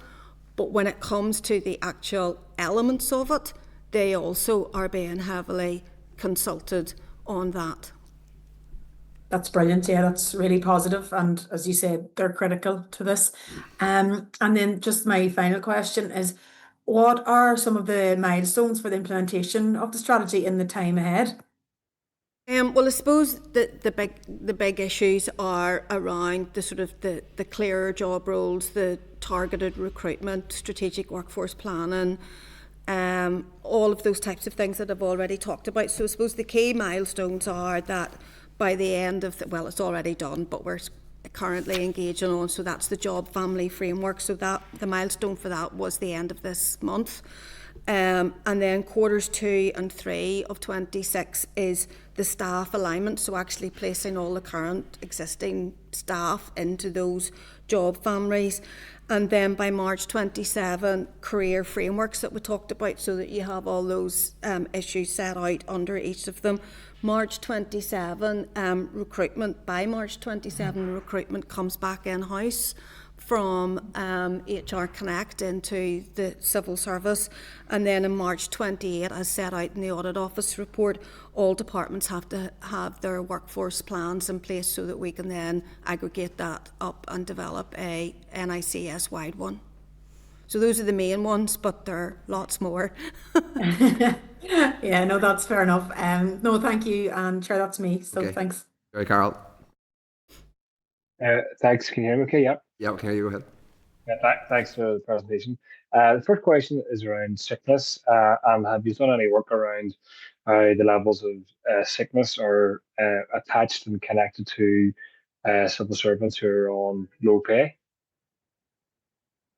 Not particularly, Jerry, in relation to that, but again, that's probably something that we could tease out with the work that we're doing with NISRA and looking just at the demographics of staff and I suppose the socioeconomic context and from which our staff come and I suppose the salaries that they're on. So you could probably make some sort of correlation with our sort of our staff from AA, AO and industrial staff potentially, and our sickness levels higher, but it would need to be taken within the context of the work that they do and broader. But there's definitely something that we probably would be doing in the broader work that we're taking forward with NISRA. We do look at it by grade. When NISRA presented, they do look at sickness levels by grade, and so that's sort of, and obviously we're a living wage employer, but in terms of it, we'll look at AOs being the sort of the lowest grade, but then as Catherine says, there are other elements in that, which is age profile, gender profile within those grades. So it's not just, so we do it by grade, but there are other factors that have to be taken into account on that in terms of the stats. I'm not sure that was shared with committee, but that would be useful if we can get that. Just moving on to the question around the People's Survey. I think I'm right in saying only 48% of people responding said they received sufficient learning and development opportunities. Can you maybe expand upon the type of engagement that you've had? And I know Gemma asked about it earlier on, but maybe say which grades and types of workers maybe feel most disengaged. I would imagine again it's probably lower paid workers as well. But the document looks well, it does. But with respect to a glossy document won't solve issues if it is about low pay, about morale, about job security. So these are the issues that I tend to hear from civil service that they need to be addressed. So yeah, maybe expand upon that type of engagement and what workers are the most disengaged. Well, in terms of, I just want to be really clear from our perspective that I absolutely do not see the People Strategy as just a glossy document. It's quite the reverse. I'm glad you think it looks good, but I genuinely, there was a lot of work went into it in terms of it taking a long time to get to where we were because of actually engaging very constructively with trade unions and a wide range of staff. We looked at the People Survey. The timing of the People Survey was absolutely perfect in a way for the People Strategy because it gave us our baseline, and we would want to see those engagement figures going up. So the People Survey actually went up. There are a number of factors, as you know, that goes in to making up an engagement index, and they are around how people feel at work, how included they feel, their learning and development, all of those types of things. And it actually increased 2 percentage points. Now, there's still clearly a lot of more work to be done. 7 out of the 9 groups that you look at, they all went up as well. But we will be doing further People Surveys, and we can give you a breakdown. It's published, the People Survey, and it's published in different categories by grades and all the rest of it. So happy to make that available. It is available, as I said, but actually I suppose the thing that's most important is that we don't want to just rely on the People Survey, which is a 1 or 2 year survey. We will be doing much more around focus groups and staff engagement and trying to sort of pinpoint what those issues are. But as I said at the start, the crux of the People Strategy is obviously about providing value for money and having workforce right shape, right size, all of those types of things, but it is also just as much about employee experience, so that when staff are applying for jobs and their whole life cycle in the civil service, that they're treated properly and with respect, and that they're looked after within the right policies, and that we attract and retain a diverse workforce. So there's a lot of work around that, Jerry. Yeah, I appreciate that, but it is quite stark that 52% of people who responded don't feel that they're getting the right training and development. So that's quite stark. Work that obviously needs done to address that. Just go back to the People Strategy, and Gemma sort of touched upon it, but the role of the unions. Obviously, they're central trade union side are listed as key stakeholders. But the document, as I understand it, is approved, ultimately has been approved by the Finance Minister and the Civil Service Board. And obviously, I think you maybe alluded to it earlier, Jill, but a lot of the policies, or some of the policies, aren't yet agreed by unions. So around discipline issues, around sickness and absence. So, I mean, how do you ensure that the unions being there is not just, I suppose, a tick box exercise, and it's co-designed rather than just we'll give you a seat at the table? How do you ensure that? I mean, honestly, it makes business sense to us, quite frankly, to involve the trade unions from day one, because if we said we actually want the change to land. So, for example, they have been really instrumental with us in terms of getting agreement and deliverability around some of the policies which could have been incredibly tricky to implement, like hybrid working. And so they have been involved from the very start. But in addition to that, there is a formal process, which is the industrial relations consultation machinery. The first thing my minister will ask me is, if he's asking me how policies are going or the pay negotiations or anything like that, is what do the trade unions feel and think, what are various stakeholders, what are the departments, etc. So there's no point in us writing a policy without engaging with key stakeholders and partners, quite frankly. So I genuinely don't think it's a tick box. Okay, I still think that it's maybe co-design, but we'll come back to that. Final question is for Paul. Paul, you've got off lately as well. So Forgot you were here. You're due a question, but I have one then anyway.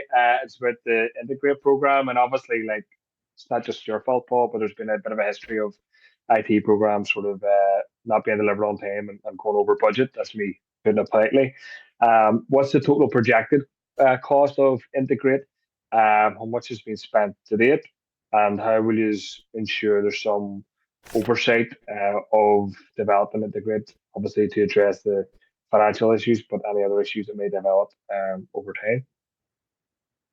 So, Jerry, you're right in terms of the challenges we face with IT projects, and actually, this is quite a common ERP implementation that we're doing. So, it's an enterprise resourcing planning tool that we're putting in place, but they are notoriously, they do run late, they do run over budget, so they are high risk projects. I suppose we're very aware of what the common issues tend to be around failure of delivering these projects. So I suppose the main ones are around business adoption. So this is very much a change program, not just introducing IT. So how do you bring people with you on that journey? So that change management bit is really important, because what we're seeking to do is simplify and standardise a lot of our policies and processes. So the change element is critical. Technology doesn't tend to be the main issue in this, apart from data. So again, how do you ensure that you have bring across data from legacy systems, which tends to be quite inconsistent? And Jill and Catherine have talked about some of the challenges we have around management information, and there's a real opportunity for us to join up finance and HR data to inform future interventions and the ones that we're currently undertaking to see if they're adding value.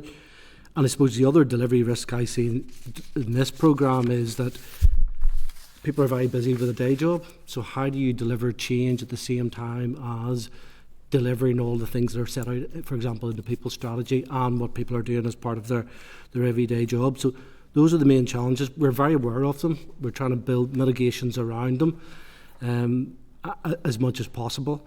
In terms of spend, so the business case for this programme was approved in 2023.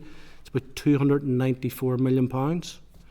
Now that is from starting the development right through to services being delivered up to 2034-35. So, and to date we have spent around about £37 million on that. Now there's a whole host of different things in there. So, we've bought licenses for the new solution and things like that. The cost that we haven't is within our business case, but we haven't incurred any cost for it yet, is we've just went out to procure a new payroll service. So we'll have a better idea how much that's going to cost over the next few months. Thanks. Just final, Chair. I mean, with the petrodollar and the global situation, obviously, I mean, is there a expectation that the cost of other materials will rise? And if so, has there been any kind of benchmark about what that could rise to? Most of our costs at the moment are largely around building a new system now that we've procured the licenses for it. So we have a fairly good handle on what those projected costs are going to be because they are now contractually committed. I think the key for us is ensuring we do everything we can to deliver on time because costs tend to escalate as you have slippages in these programs, and also if data seems to be one of the key risks. So if you end up having data issues, then you have a lot of rework to do after you go live, and again, that leads to escalation in cost. But as I say, we are very aware, looking at what's happened in other jurisdictions and other programs. We have a couple of critical friends who are involved in delivering similar programs in UK government, sitting on our programme board to give us some external advice and challenge around it. So we're trying to mitigate the risk as much as possible. But I do think the risk around being able to deliver with a very busy civil service is going to be one of the major challenges. Yeah. Okay, thanks. Thanks, everybody. Okay, Harry Harvey. Thank you very much. And we'll maybe keep it Paul when we're getting them warmed up. Paul, what benefits will staff experience from the Integrate programme? The Integrate programme will provide a solution which will impact on every single member of staff in the civil service. So at the moment, we have two separate finance and HR systems. They've been in place since 2006, so it's 20 years of quite outdated, fragmented systems. So the technology isn't great for people trying to navigate the system. And Diane talked about how clunky it can be in terms of people even just accessing that system. What will provide is a more user intuitive solution for people. It will provide, because we're looking at it not just as a technology program or not as a change program, we are standardising policies and processes, so it'll make it simpler to use and understand. But one of the key things it will give, particularly line managers, is better management information, so they can manage their staff and give them better insight on some of the issues they're facing. And also then, the important thing is this is not just an HR solution, this is a finance solution as well. So it will join up our finance and HR data. And we were talking earlier about vacancies. Quite often departments are sitting with vacancies on the HR system. They may not have an associated budget sitting on the finance system, so reconciling those has always been a problem. So when we have a very clear view of what affordable vacancies are on a system, it helps with that sort of evidence-informed decision-making going forward. And what learnings were taken from other jurisdictions? Yeah, well, we've looked at lots of other programs.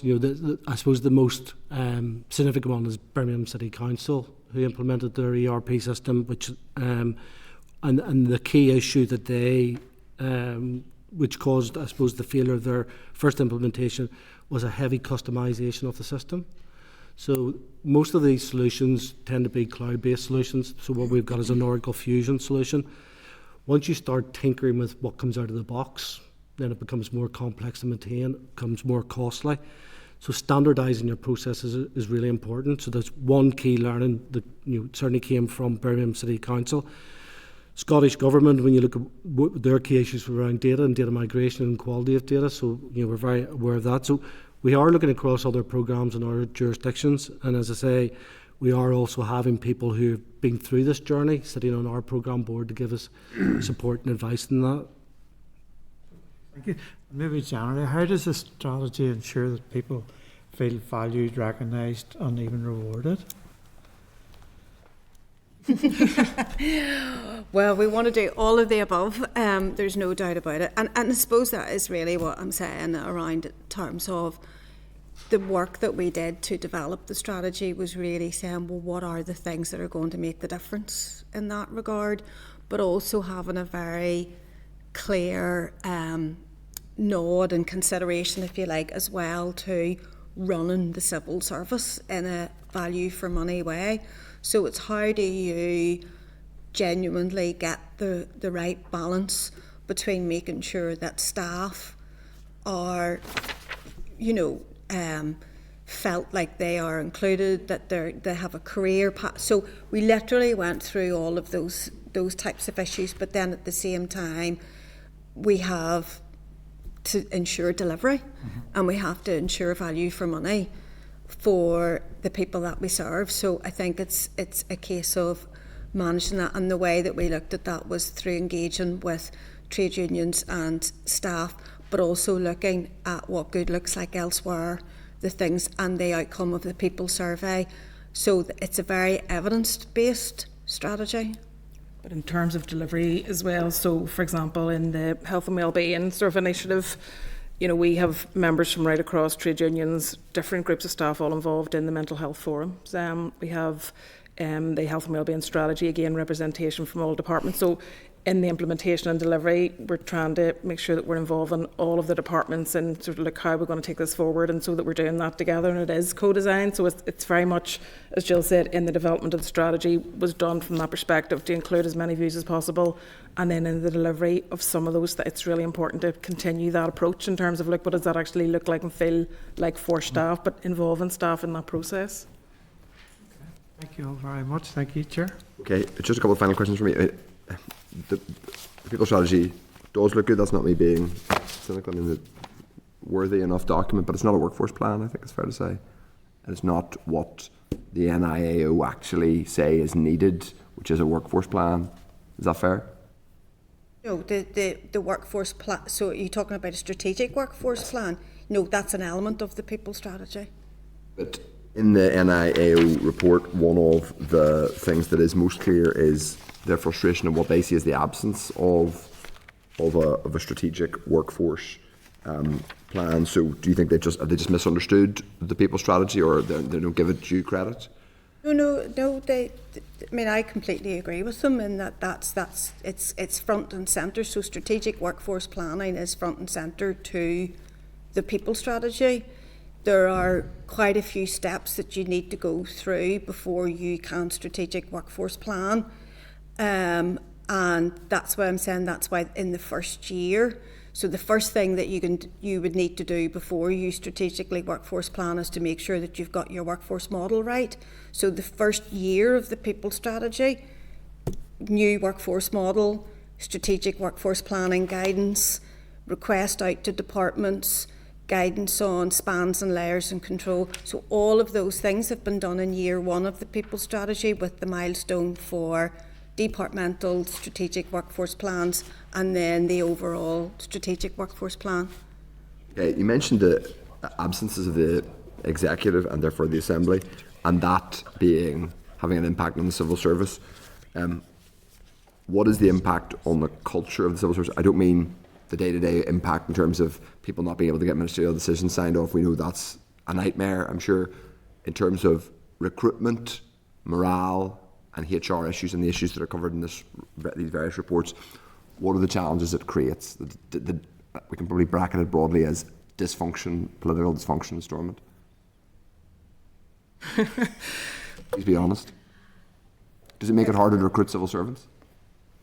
I think there are a number of factors around what would make people want to come and work for the civil service, and there's probably too many to list. Would you say that have you had the feedback, even qualitatively, that whether people are coming as school leavers or graduates or mid-career professionals, that when they look at this place, i.e. this building, I suppose, but more generally our political culture and this function, they say, no thanks. Whatever, even if these are people committed to public service, they think no. It's not coming out in the number of applications we're receiving in particular posts. Now, we do have professions and we do have particular posts that, it's difficult to recruit and attract, but they would be very specific posts with a particular profession or qualification or level of experience. But we have definitely found that in terms of the numbers that are applying for jobs in the civil service, our political institutions aren't putting people off. In terms of vacant, so it's not stopping people applying for jobs in relation to vacancies. People are still applying for whenever the recruitment exercises, but it's having no. But I mean, I suppose the question I'm asking is a bigger one: is it impacting on performance in the civil service of existing civil servants? I mean, you mentioned it in your note to us that it was one of the things that made what you're doing harder. Why is it making what you're doing harder? Is it just because budgets are set more last minute, or is there a broader cultural problem that is created? Well, I mean, in very sort of relatively simplistic terms, if we don't have ministers, we can't pass policy.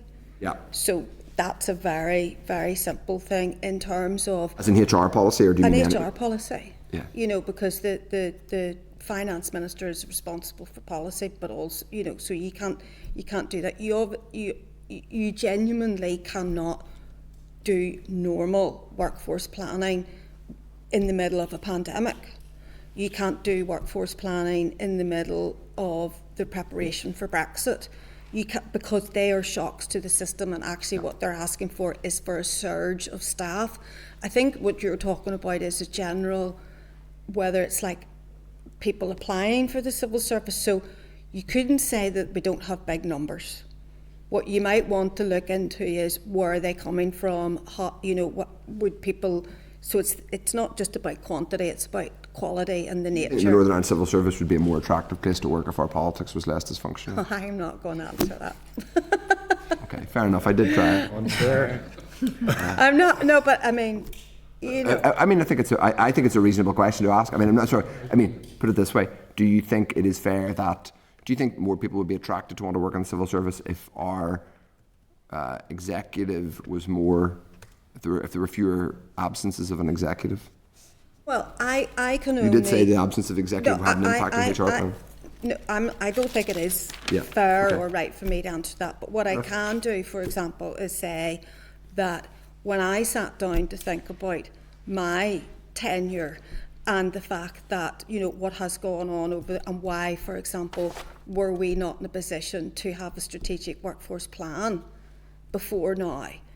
Then when I sat down and said, you know, 2014 Avez, a recruitment freeze in 2000, you know, restructuring of departments in 2016, 2017 to 20, no executive.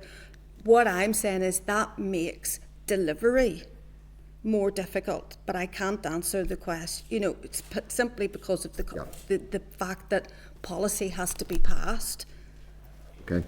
A couple of final points. In relation to the senior civil service, there has been this concern of churn at permanent secretary level, and there's been there's movement there at the minute. Are you confident that that isn't going to disrupt the delivery of this, or might it help the delivery of this? Because I think a lot of people see the permanent secretary class here as a kind of slightly strange college of cardinals almost unto itself that kind of circulates around, and as you mentioned earlier on, clearly it is an issue that there are silos, and so the ability of the centre, whether that's the head of the civil service or the finance minister or whoever wants to actually take ownership, or yourselves, of delivering real meaningful improvement in the performance of the civil service is limited because of the silo quality. Are you confident that this, I think, evolving list or cast of permanent secretaries are committed to delivering meaningful change in the same way? Well, again, I'm not in a different way, perhaps I should say. I'm not going to comment on individuals, but what I can comment on is, as I said before, that this is the first time that a head of the civil service has put permanent secretaries as leads, sponsors on people initiatives, workforce matters across the civil service, as opposed to residing entirely in DOF. And also the current head of the civil service has made significant changes to senior civil service, permanent secretary performance appraisal and the whole system around that, and putting those collective leadership issues in place. So I can only say, in terms of the collective leadership piece, I also know that and I wasn't responsible for it, it was Catherine and the head of the civil service, but I know that the permanent secretary recruitment competition was extremely effective and improved. So all of that, I would say, bodes well. So you said it's going to be part of the performance appraisal of the permanent secretaries, how they're doing on HR matters and improving the culture in their departments, and the things that are in the people strategy and addressing presumably the recommendations of the NIO. Will it be in the head of the civil services performance appraisal? Well, the head of the civil service doesn't have a formal performance appraisal. That's an important subject we may want to address further. So there's no formal, is it, so does anyone have a conversation with the Cabinet Secretary? I think at one point there was some practice that happened in the past where the UK Cabinet Secretary chatted. No, the Cabinet Secretary, actually from '99 there has never been. So my understanding of it is that no head of the civil service, so back to the role as opposed to the individual. Yeah. So the role of the head of the Northern Ireland Civil Service has never had formal performance appraisal. There is a system in place in policy for misconduct that allows for the Cabinet Secretary in UKG. Okay. But since since we've been fully devolved, there has never. So, and I went through all the previous permanent or the previous HOCs. None of them have had that. The performance management policy is under review. The head of the civil service for the whole system. Okay. And we will look at, and we have looked at how it operates in other jurisdictions, which of course is not comparable because we are unique in that regard. Unique because we're not in the UK civil service, we're separate. Yes, we are fully devolved. So in Scotland and in Wales, their heads of the civil service are actually permanent secretaries of UKG. They are appraised by? So they're appraised by the Cabinet Secretary. And the Cabinet Secretary in UKG is ultimately appraised by the Prime Minister. So at the minute, just for the record, there isn't a formal appraisal process for the head of civil service. So if we were to recommend or suggest or discuss further potential assessment of the head of the civil service on the basis of improved performance of the Northern Ireland civil service, that would be a new thing that would have to be designed? That would be a new thing from 1999 and new for this individual post holder. Indeed. And that would probably, just to be clear as well, in terms of policy, that is being looked at. Okay. Absolutely is being looked at. We've benchmarked against all other jurisdictions and we've looked at all potential options. The only thing we don't have is legal advice as to whether or not that would constitute a change to terms and conditions of employment, because obviously no other post holder has ever had that. It's had it before, and I suppose that would also entail, if that role is being looked at, then, and that obviously we're talking about the role, not necessarily pure, simply an individual, that performance appraisal in relation to, for example, civil service improvement matters, would obviously have to take into account the fact that the individual levers for the head of the civil service are limited in individual departments, and that again is another constitutional structural thing we may want to look at. And similarly, then, so they can't, she or were to be a he or well, whatever. It's only a she this time. It's a she this time, and it was a she he's. previously. But were it briefly, they can't say to the Permanent Secretary of Justice or Communities, you now have to change your performance management processes, and I'm mandating you. They can't do that. No, but she can, as she is line manager for permanent secretaries, she has put in a considerable change to the performance appraisal of permanent secretaries. She's done that. But also, just to point out as well, similarly, one of the crux of the reasons why the post of the head of the civil service doesn't have a performance appraisal is because of the line management. There's no organisational structure. So similarly, that post has no ability to, for example, avail of all the other policies that every other post in the civil service would have. So say, for example, she felt that there was an issue around dignity at work or a grievance or anything like that, then similarly. So it works both ways. Okay. So are there direct reports to the head of the civil service? There are direct reports, I presume, to the head of the civil service, the permanent secretaries? Yes, permanent secretaries are direct reports to. All that is extremely helpful, and we look forward to hopefully hearing from you again at some point during our inquiry. We appreciate you all coming in, and thank you, Paul. You used to say, well, maybe think some more tough integrate questions. I do know there was an underspend on the 22nd. Yeah, and there was an underspend, I believe, in integrate this year. I think I'm right in saying so, or was it? Or am I right in saying so? No, you're right. It's an underspend from good financial management and not paying suppliers ahead of providing services. I hope you're paying them promptly, though. And okay, thank you all very much. We'll hear from you further, I'm sure, in the course of this inquiry. Appreciate that.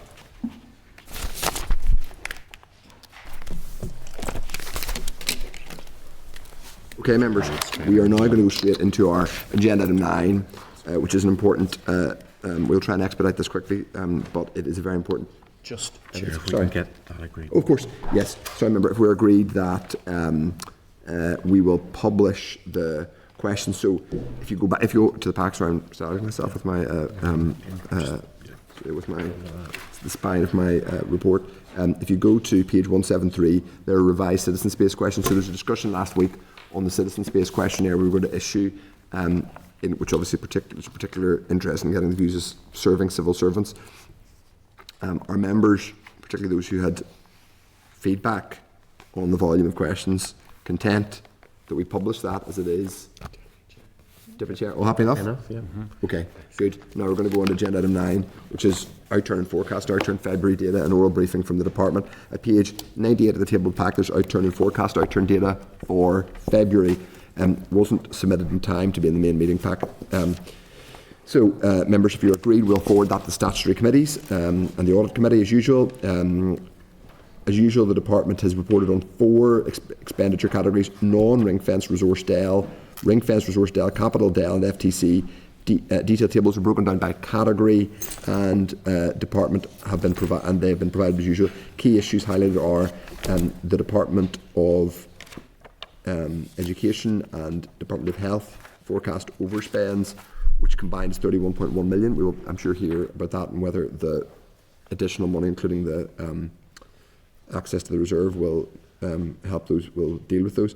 In relation to overall non-ring-fenced resource DEL pressures, the department highlights that in total, departments reported a net overspend of 23.3 million in non-ring-fenced resource DEL, after adjusting for 3.4 million of Treasury earmarked easements, which cannot be used for other pressures. The effective net forecast overspend increases to 26.7 million. The departmental positions are set out Annex A at page 106 of the tabled pack.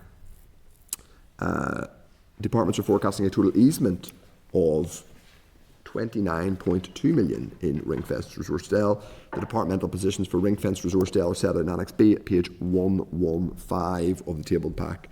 The departmental positions in relation to capital DEL, there's a total easement of 2.5 million in capital DEL, which is interesting given the what we have been seeing before in capital DEL.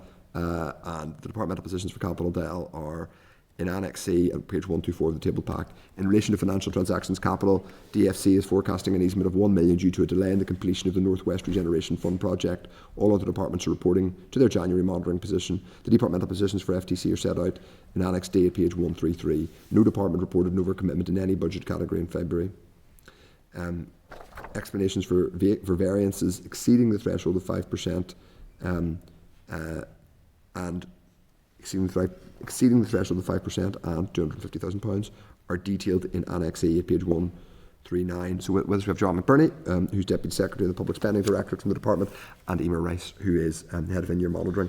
Thank you both. If you'll give us an opening statement, please. Thank you, Joanne. Okay, thank you, Chair, for the opportunity to brief the committee today, and apologies for the late substitution. The committee received, as I say, details of the Department's Outturn Forecast Outturn returns, which we received on the 9th of March. Actually, Chair, you've covered most of my opening remarks by quoting the figures, so I won't waste everybody's time by going over them. Most of the interest, who really well, yeah. I didn't. No. Yeah, I mean, you've picked out the key figures there. On resource DEL, we're still forecasting an overspend of 26.7 million after adjusting for the Treasury earmarked, and with a 2.5 million forecast underspend on capital DEL. So, as I say, I won't go into any more detail. You have it in front of you, but very happy to take any questions. If there's nothing dramatic thus far, in relative terms, for the month of February, are we expecting any late-minute movements or reporting that is concerning in the month of March? I mean, for example, on capital DEL, are we to understand from this that the Department of Infrastructure is that we are basically going to manage all of the capital Dale underspend that arose from the A5? Is that all going to be spent, basically? Basically, we're not expecting anything untoward for the rest of the year. On the resource Dale, we're obviously hoping that those numbers will reduce further and we'll manage to balance the budget.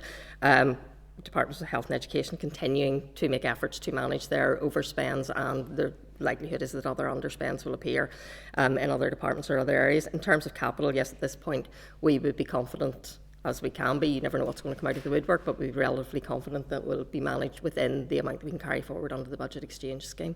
The Department of Education and Health overspends are these, as it were, in addition to, are these having already accounted for the reserve claim, i.e. these aren't before we factor in the reserve claim? No, these are based on the position after the reserve claim had been allocated. If you remember, we got a 400 million reserve claim, but at that time the pressure, I think, was 468 million. So they have come down from last month, and those departments are continuing to work that downwards. So it's not completely dealt with yet. No. It has to be dealt. Okay. You mentioned you're likely to be underspends in other departments. I'm quite confident about that. Why are you so confident that they're going to be underspends in other departments? Because in general, if you ask someone to manage their budget and they must not go over it, then there's a tendency, when you take all of the different business areas and departments and everybody managing those smaller budgets, there's always a tendency for a small level of underspends. And when you add that up across the number of departments we have, it's almost inevitable that some underspends will come out. Not expecting huge amounts, but I think the efforts of health and education combined with small underspends in other areas should help to manage the overall pressure. Okay.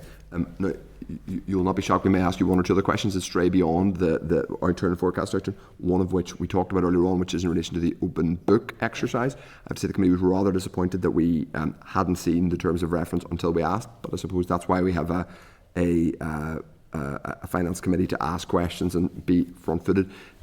That document, that terms of reference document, indicates that the exercise was due to be completed last Friday, and it also indicated that a report would be presented and agreed. Is it finalised, and is a report written? Yes, we have received a report from the Treasury, and the Finance Minister has shared that with his executive colleagues. Now, I can't go into any of the detail in the report because obviously the executive itself hasn't had a chance to consider that yet, but it has been completed. It is a Treasury report, and it has been shared with executive colleagues. The open book is closed now? You could say that, yes. The open book has been closed. A report has been written. The Finance Minister has shared a report. Now, this is supposed to be a joint report, so the terms of reference indicates that this will be a joint report between DOF and the Treasury. I just want to make sure I've got the... Yeah, you're completely right on that, Chair. Yeah. And yeah, I think we need to get into consideration the timescale within which this was prepared. So obviously the terms of reference were prepared very quickly, and the report has been done probably at even greater speed given the level of information that has been provided. So within that time, it hasn't been possible. So Treasury have been doing a lot of analysis, and it's set out there sort of the basis of some of that analysis. It wasn't possible for us in DOF to check all of the Treasury analysis. Therefore, it has been presented as a Treasury report rather than a joint report. They have given us some details of how they've worked things out, not all of the detail, and I think there's some areas where we would agree and there are other areas where we might take a slightly different view. So it's very much at this point a Treasury report as opposed to a joint report. They were supported by us and the information was provided by departments. I mean, it hasn't been published yet, but I mean, are we to understand that this report is a line by line in which they are saying, why are you spending this much on that? Or is it more strategic or high level? It was never intended to be a line-by-line review. It simply wouldn't have been possible within the time available, and important that the work concluded to help inform discussions between the executive and the UK government on its funding. So it was never intended to be that line-by-line review. It's set out in the terms of reference. It's an analytical report. It does a lot of comparatives between spending in England and the rest of the UK and here by the executive, and highlights some of those areas. And as I said, it wasn't intending to provide recommendations in the devolved areas. Those are for the executive. So it's very much that sort of analytical and pointing to certain areas that may need further consideration. It's not a bit strange that you've obviously, and your teams have been, particularly you yourself, Joanne, in fairness, have had to do a lot of this over the last couple of years on the fiscal framework discussions following executive restoration, discussion on need a new fiscal formula, including with the previous when Keith Archibald was in post, and then new minister, and indeed I'm sure some of this work went on in the background during executive collapse, etc. there's a serious a process which is still sort of going on in the sense that there is now the Joint Exchequer Committee. Have I got the name right? The Joint Exchequer Committee? Yes, there's still Those structures, so there's the Joint Exchequer Committee, which was a product of the fiscal framework discussions and after the executive restoration package, getting the Wholesome calculations, updating the fiscal framework, an open question about further discussions on the fiscal framework, including devolution, and then all those discussions are happening in quite a structured way, and we're told this is all very kind of structured and kind of coordinated and choreographed, and then all of a sudden, about a few, like after a draft budget has been presented by the finance minister, all of a sudden Treasury go, well, now we're going to do an open book exercise. It just seems a bit strange to me. Well, I suppose it's part of an ongoing engagement with the Treasury, and you've pointed to all of those structures. It also comes out of the need for the reserve claim, which points to pressures, the financial pressures that the executive is facing and the difficulties of those. So I think probably entirely reasonable for the Treasury to want to get a good understanding of those pressures, which is what this open book has helped to do. It provides information from departments and allows Treasury to analyse that, looking at their spending in similar areas in the UK. Now, I would point out that it's very difficult to do that comparison because there are very different structures between here and England. Isn't that the discussion you were already having around the need calculation in Wholesome, because you're looking at... That is part of it, but there's also the spending, because it had the Wholesome work and the relative need, we would argue it should be higher than the 124. The Treasury has settled on 124, excluding the agriculture, but that is an average figure. And then behind that, you need to look at where we're spending. In some areas, we'll spend more than the 124, some will spend less, and it's getting a feel for that as well. And I suppose getting a feel for what has caused the pressures that have emerged this year. And they aren't. The Finance Minister seemed to indicate, now to be fair, he didn't indicate that the Treasury have agreed that we will get more money as a result of these, but he did indicate that his belief was that this would, I don't want to misquote him because I don't have his verbatim remarks in front of me, but it was words to the effect, and if this is not precisely right, I apologise in advance, but words to the effect of, this will better enable us to make the case that we are not being funded at need or that we need more money, roughly speaking. But what has actually been agreed in the terms of reference is that this review will not, very clear, consider any additional funding for the executive. So that's the clear position. They have said that, and the executive have agreed that, basically the minister has. Yeah, the report does not, and never was, Treasury never intention, it was never our intention that the report would come out with a recommendation about an additional level of funding, but I think reasonable for the Finance Minister and the Executive to make the case that additional funding is needed. One of the things we would point to is that while the interim fiscal framework is great and it has generated significant amounts of additional funding for the Executive is funded around that 124 level. But if you look at Scotland and Wales, they are funded well above their assessed level of need. And what has happened is the Executive being funded at 124 allows us to provide, in theory, comparative levels of services with England, but it doesn't allow the room for the stabilisation and the transformation that is needed. And had we been funded at that higher level and had the stabilisation funding, for example, been baselined, that may have allowed that. Yeah. So it's all part of that ongoing discussion about how the Executive is funded, where the pressures are coming from, and what funding would help us to get our finances on a more sustainable footing. And will they be looking at how well the public sector transformation money is being spent as part of that exercise? Have they specifically asked for that? Or? Well, there is a Public Sector Transformation Board who would be looking at that as opposed to this specific report, and it is, as I say, very much set out as this comparative and analysis, and done within a matter of weeks, so very quick, not time for that line-by-line review. And final one for me, so it's gone to the Executive, will be discussed at the Executive tomorrow, do you know? I don't know what's on the agenda for the Executive tomorrow. But you don't know if I think we can discern or infer from that we're not going to get the multi-year budget's probably not going to be agreed at tomorrow's budget. If they're still discussing this open book exercise, they're probably not going to be discussing the budget tomorrow. Well, there are ongoing discussions on the budget. Okay. Whether it's discussed tomorrow or not, I couldn't honestly say. But there are ongoing discussions and negotiations around the final budget. Just to remind us, tell me if this is wrong, I think the provisions in the Northern Ireland Act have now technically been breached because we are... How many days from I think, is it 14 days from the beginning of the financial? No, it's from memory, I don't have it in front of me, no, it would just be the start of the financial year. We haven't breached the act yet, but we have 6 days not to, or 5 1/4. Okay, I'll bring in other members now, Deputy Chair. Sure. Yeah, thank you, Chair, and thanks very much to you both for being here. Joanne, we received in our pack this week the terms of reference, and yes. I just was a bit frustrated. It's an annex, it's a draft. It doesn't look like it's a two-party agreed document, nobody signed it, so it could really have been produced out of anywhere. And for us, it's really important. Like, the Finance Minister was very public in saying he'd secured this joint exercise, this open book. It wasn't handed over to Treasury, they were working together. The terms of reference, as drafted and shared with us, seems to say the same, but there's no signatory to it, and there's no evidence to us that the Treasury actually agreed that this is a side-by-side exercise. And then you've said now that this report has come through and it's very much a Treasury report. So I'm just trying to understand what exactly it is, who owns it and who's got the power here, because did it happen side by side and then now the Minister doesn't like it, so he's calling it a Treasury report as it's going to the Executive, or what actually is happening here? Firstly, this was never a huge formal review. It was coming out of the reserve claim and a desire to understand this. So the annex that you have is the annex that we have. There is not a formal signed document as such. Was that prepared by Treasury? It was prepared by Treasury, okay. And obviously we have looked at it and agreed it, and Finance Minister shared it with his executive colleagues. So it is very much that, but it has been an iterative process if we work through. So we have been working with Treasury, not on the analysis, but on the provision of the information to inform that analysis. We have provided comments back on the report as we have worked through it. It is not a case of the Finance Minister seeing the report and not liking it. Rather, it is a case of the advice of officials being, we have not had time to check the Treasury analysis on this. Therefore, I'll be honest, I wouldn't say that I would put my name on it because I haven't had time to go over all of the figures behind it, and I wouldn't allow my name or my official's name to be put against anything which we could not stand over. And I'm not saying that the Treasury analysis is flawed. I would say there are areas where we would do it differently or we would do that.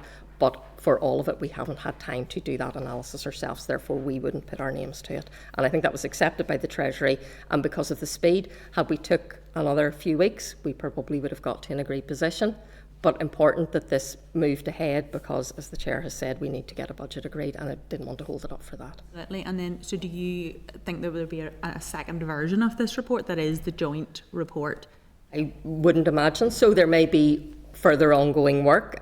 Treasury, and it is set out in legislation, can ask us for whatever information Treasury wishes to ask us for. So there will be, and there's always ongoing engagement in Treasury, but I don't think there will be another version of a report. The report is as it is, and it will be discussed in that context, but that's why it's a Treasury report, not a DOF. No, and I fully appreciate the urgency of it, and hopefully we'll hear something, as it comes through the Executive.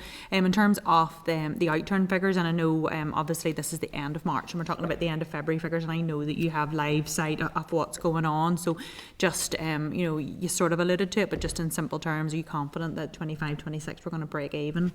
I'm hopeful. I couldn't be extremely confident because I don't have sight of what's going on in every department, and there always is, as departments work through, start finalising their accounts, getting those numbers, there's always the potential for things to change. I'm as confident as I could be, if that helps. Yeah, no, thanks very much. And just a final one from me, we had referenced it earlier as well. The Prime Minister very publicly said that in reference to energy support, there was the £81 million on the EMA that was available. Then there was the announcement recently of the £17 million. He said, the Prime Minister said that if Northern Ireland wanted to, they could bring forward a bid for the total with different options. Was anything brought forward to Treasury in terms of that? There are two separate funding streams. So the 17.2 million is absolutely for the Executive to design a scheme to deliver support in whatever way the Executive wants. The 81 million, firstly, it's an estimated 81 million. That is not up for grabs. That is a comparable programme to the programme in England, which is 71% of the renewables obligation. Following the Secretary of State's remarks, sorry, if I go back a bit, when the announcement was first made, ourselves and DFE officials followed up with Treasury to check what the parameters were around that. The statement of funding is very clear for AME funding, which this is, that it is for comparable programmes, and if the Executive delivers anything better than that or different from that, then it funds it itself. We engaged with Treasury, we made the case that the starting point was basically you don't have the same things coming off your electricity bills here, therefore this scheme does not apply in Northern Ireland. We made the case that the Northern Ireland renewables obligation was the same thing, and we have agreement from them that then we could develop a similar or comparable scheme. Following the Secretary of State's remarks where he said that open to suggestions, we followed up with the Treasury and they were very clear that no, it is a comparable scheme, and that comparable scheme is 75% of the renewables obligation, which is what is happening in England. So there is no scope to bring forward other proposals, and the Department for Economy are working up the business case on how they will deliver that comparable scheme. And the funding starts in 26-27, so that's well underway, and it needs legislation, so everything is on track for that. But there was no option for a different proposal. We couldn't use it for heating oil, for example. Okay, and so the Prime Minister said that. I'm aware of the Secretary of State's remarks. I'm not aware of what the Prime Minister said, and whether did he say it publicly or in a meeting. I'm not aware of that. But I have a letter from the Treasury which says... No, and he publicly said that, and it is good to get the clarity, because I know in terms of your role here that you will have put in the bids for that. So just for that clarity, it's good to know that the option was sought and Treasury confirmation was got in and around that. And then in terms of the budget, so you've said about the executive meeting, and we're just kind of waiting for that. Obviously the ministerial statement was issued this week to give the number of days as to the allocations. Have you any indication of when we would hope to be moving forward? Well, as it just discussions are ongoing on that. I couldn't give anything because obviously it's a matter for the executive, but discussions are ongoing. Thank you. Thank you. And just on the another, if I may, we always get interesting answers from you, Joanne. So unfortunately, we push our luck on asking questions. The WMS, which came out today on public expenditure and available funding, the table includes a line. The column on the right, the column on the left, sorry, talks about the restoration package transformation, and then the profile of the remaining monies in the rest of the multi-year period is about 60 million each year, but 59, 61, 64. Then later in the statement, in the penultimate paragraph, it says, also included is 283 million, so this is then the total amount, I presume. Also included is the 283 million, which is 94.6 million per annum, remaining from the financial package associated with the restoration of the executive. As the allocation of this funding is at the discretion of the executive, it has not been classified as earmarked funding. Just so we're aware, what is this money, and what is it just going towards general pressures? In short, yes. So two different pots of money. The transformation money that is there is the earmarked must be used for that, and is the Public Sector Transformation Board decides on how that's allocated to the projects, or it makes recommendations on how that's allocated to projects. This 94.6 million per annum was actually in the restoration package. It was the repurposed funds. The funding that had already been given to the executive was repurposed, but it's for the executive to decide how it's used, so it just goes into the general funding envelope. But it's just sort of that then comes to an end. It's not Barnett, it's not in our baseline, it's restricted to that time period. Okay.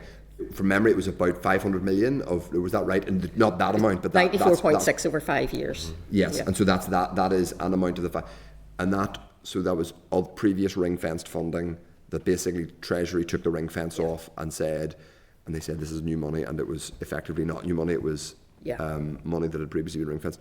Some of that capital there was fresh start money, so for example, some of it went from integrated schools to Strool. But that was capital money. It all came across as resource money. So some of it was, you're right, some of it was for the Fresh Start shared and integrated education, which was capital, but when it came into the financial package, and to be fair to Treasury, they were quite clear about the stuff being repackaged funding. It came in as resource. The Education Minister then made the case for funding for Strool, and the executive funded that out of its capital budget, so not strictly coming out of this pot of money, but linked to the whole sort of package. So the money that what happened was they had a ring fence around money that was capital, and they just said, well, it's now not anything. It's just going to use Ardell and do whatever you like with it. Yes. And that's what this is. This is what's left. This is the final bit of that. But this is already baselined into all the draft budget, the draft multi-year budget, and all that. It's already. It would have been in the last written ministerial statement. It's spent already, basically, is what you're saying. Okay. One final question just relates to timing, and if we don't get a multi-year budget, because obviously now and there will be entities who are getting, I'm aware of, for example, youth services organisations being told that they're only to sort of spend for the first few months of the year. Now, and obviously we have the people in local growth, that's a slightly distinct situation, but they obviously have to put people in protective notice, and they're now not going to get what we all hope they would get in terms of flexibility in the funding and anyway, multi-year budget. When will entities start to have to make hard decisions in the absence of a multi-year budget, or when will that become crystallise as a real level of legal uncertainty? May, June? I suppose that will be a matter for each department to manage. I mean, departments have their baseline level of funding. Obviously, changes can happen about that. There's the draft budget, while not agreed, gives a sort of indication they know how much funding is available. So really for each department, I suppose, to work with its bodies that it's funding to give that. In terms of sort of overall, I mean, obviously we are working towards getting a budget agreed, and we hope that will be very soon. But if something were to happen, obviously departments continue to operate on the voting account, which takes them up to the summer. So there is time within that to do that, but obviously the Finance Minister is very keen to get a multi-year budget agreed as soon as possible. Okay, that's helpful. No one else has indicated they wish to ask a question, surprisingly, but anyway, that's fine. Thank you very much for your time, both. That was most useful, and we'll keep in touch and hear from you again very soon, hopefully when there's a multi-year budget has been agreed. And obviously, as always, keep us just back at the next meeting. Back at the next meeting. Sorry about that. I look forward to that. Exactly. Enjoy your lamb and Easter eggs, thinking about returning to the Finance Committee afterwards. Thank you. Thank you. Okay, now members, so if you want to go back we are going to 511, which is on page 10. Yep, okay. Just a couple of them that arise and still have Grand. to get the agreements before we lose quorum. Okay. So members, just a couple of quick things to agree. 511 is a readout response on the Administrative Financial Provisions Bill. Following the meeting on the 11th of March, the committee asked for clarification over the process and timeline for amendments to the AFP bill. The department indicated that a draft executive paper is currently being prepared to obtain agreement for the amendments to the bill. Following this, the department will engage with the OLC in drafting. So that's to note. But can I just check that relates to clause either 7 or 17 about 17 about the smart passes in the DFI. So they are agreed they're going to amend it, but there's so 20 removed. Plus 20 being removed. Oh yes, that was about the audit office thing. Yeah, okay, that makes sense. 512, Justice Committee raised paper on domestic abuse and private family law proceedings. That's at page 18 of the table pack. The Justice Committee recently considered a raised paper on domestic abuse and private family law proceedings and agreed to send this to the Finance Minister for a response to the key issues and themes raised in the research. The Committee's been informed of this request as per protocol. Okay, so that's just a note. Now we're going to go quickly on to agenda item 10. No, we're not. 6 and 7. We haven't done 6 and 7, Chairman. That's what we need agreement. Oh yes, we've got to do a couple of SRs. Agenda item 6 is SR 2026-45, the Rate Small Business Hereditament Relief Amendment Regulations. The Department has formally laid a statutory which will amend the Rates Small Business Hereditament Relief Regulations 2010 so as to extend the existing small business rate relief scheme until 31st March 2027. The rule will be subject to negative procedure and will come into operation on the 1st of April, the beginning of the financial year. At its meeting on the 3rd of December, we agreed that we were content to propose to support the statutory rule. There is a note at page 87 from the clerk, and further details are page 89. ESR is fine with this, so I'm going to put the question to members that the Committee for Finance has considered SR 45/2026, the Rate Small Business Hereditament Relief Amendment Regulations Northern Ireland 2026, and there's no objection to the rule. Agreed? Agreed. No dissenting voices. Agenda item 7, the Public Service Pensions Revaluation Order Northern Ireland 2026. The Department has formally laid a statutory rule which will specify the annual percentage change in prices and earnings for the purposes of revaluation of pension benefits accrued by active members in career average revaluated earnings, public service pension schemes, subject to negative procedure. We agreed we were content with this on the 18th of February, and that was part of the, and obviously we did, these are part of the new arrangements for delegated legislation. The Department has indicated that since the SL1 was submitted to the committee clerk, the Treasury has informed the Department that the change in average weekly earnings is 4.8, not 4.6%. There have been no further changes. A clerk's cover note can be found at page 103 of the pack, and more details in the proposed rule are page 106. The ESR has no issues with this, so I'm going to put the question. The Committee for Finance has considered SR 46/2026, the Public Service Pensions Revaluation Northern Ireland Order 2026, and has no objection to the rule. Agreed? Thank you. Okay, now we are going to go to agenda item 10, which is consideration of evidence from other statutory committees on the draft budget 26 to 29/30.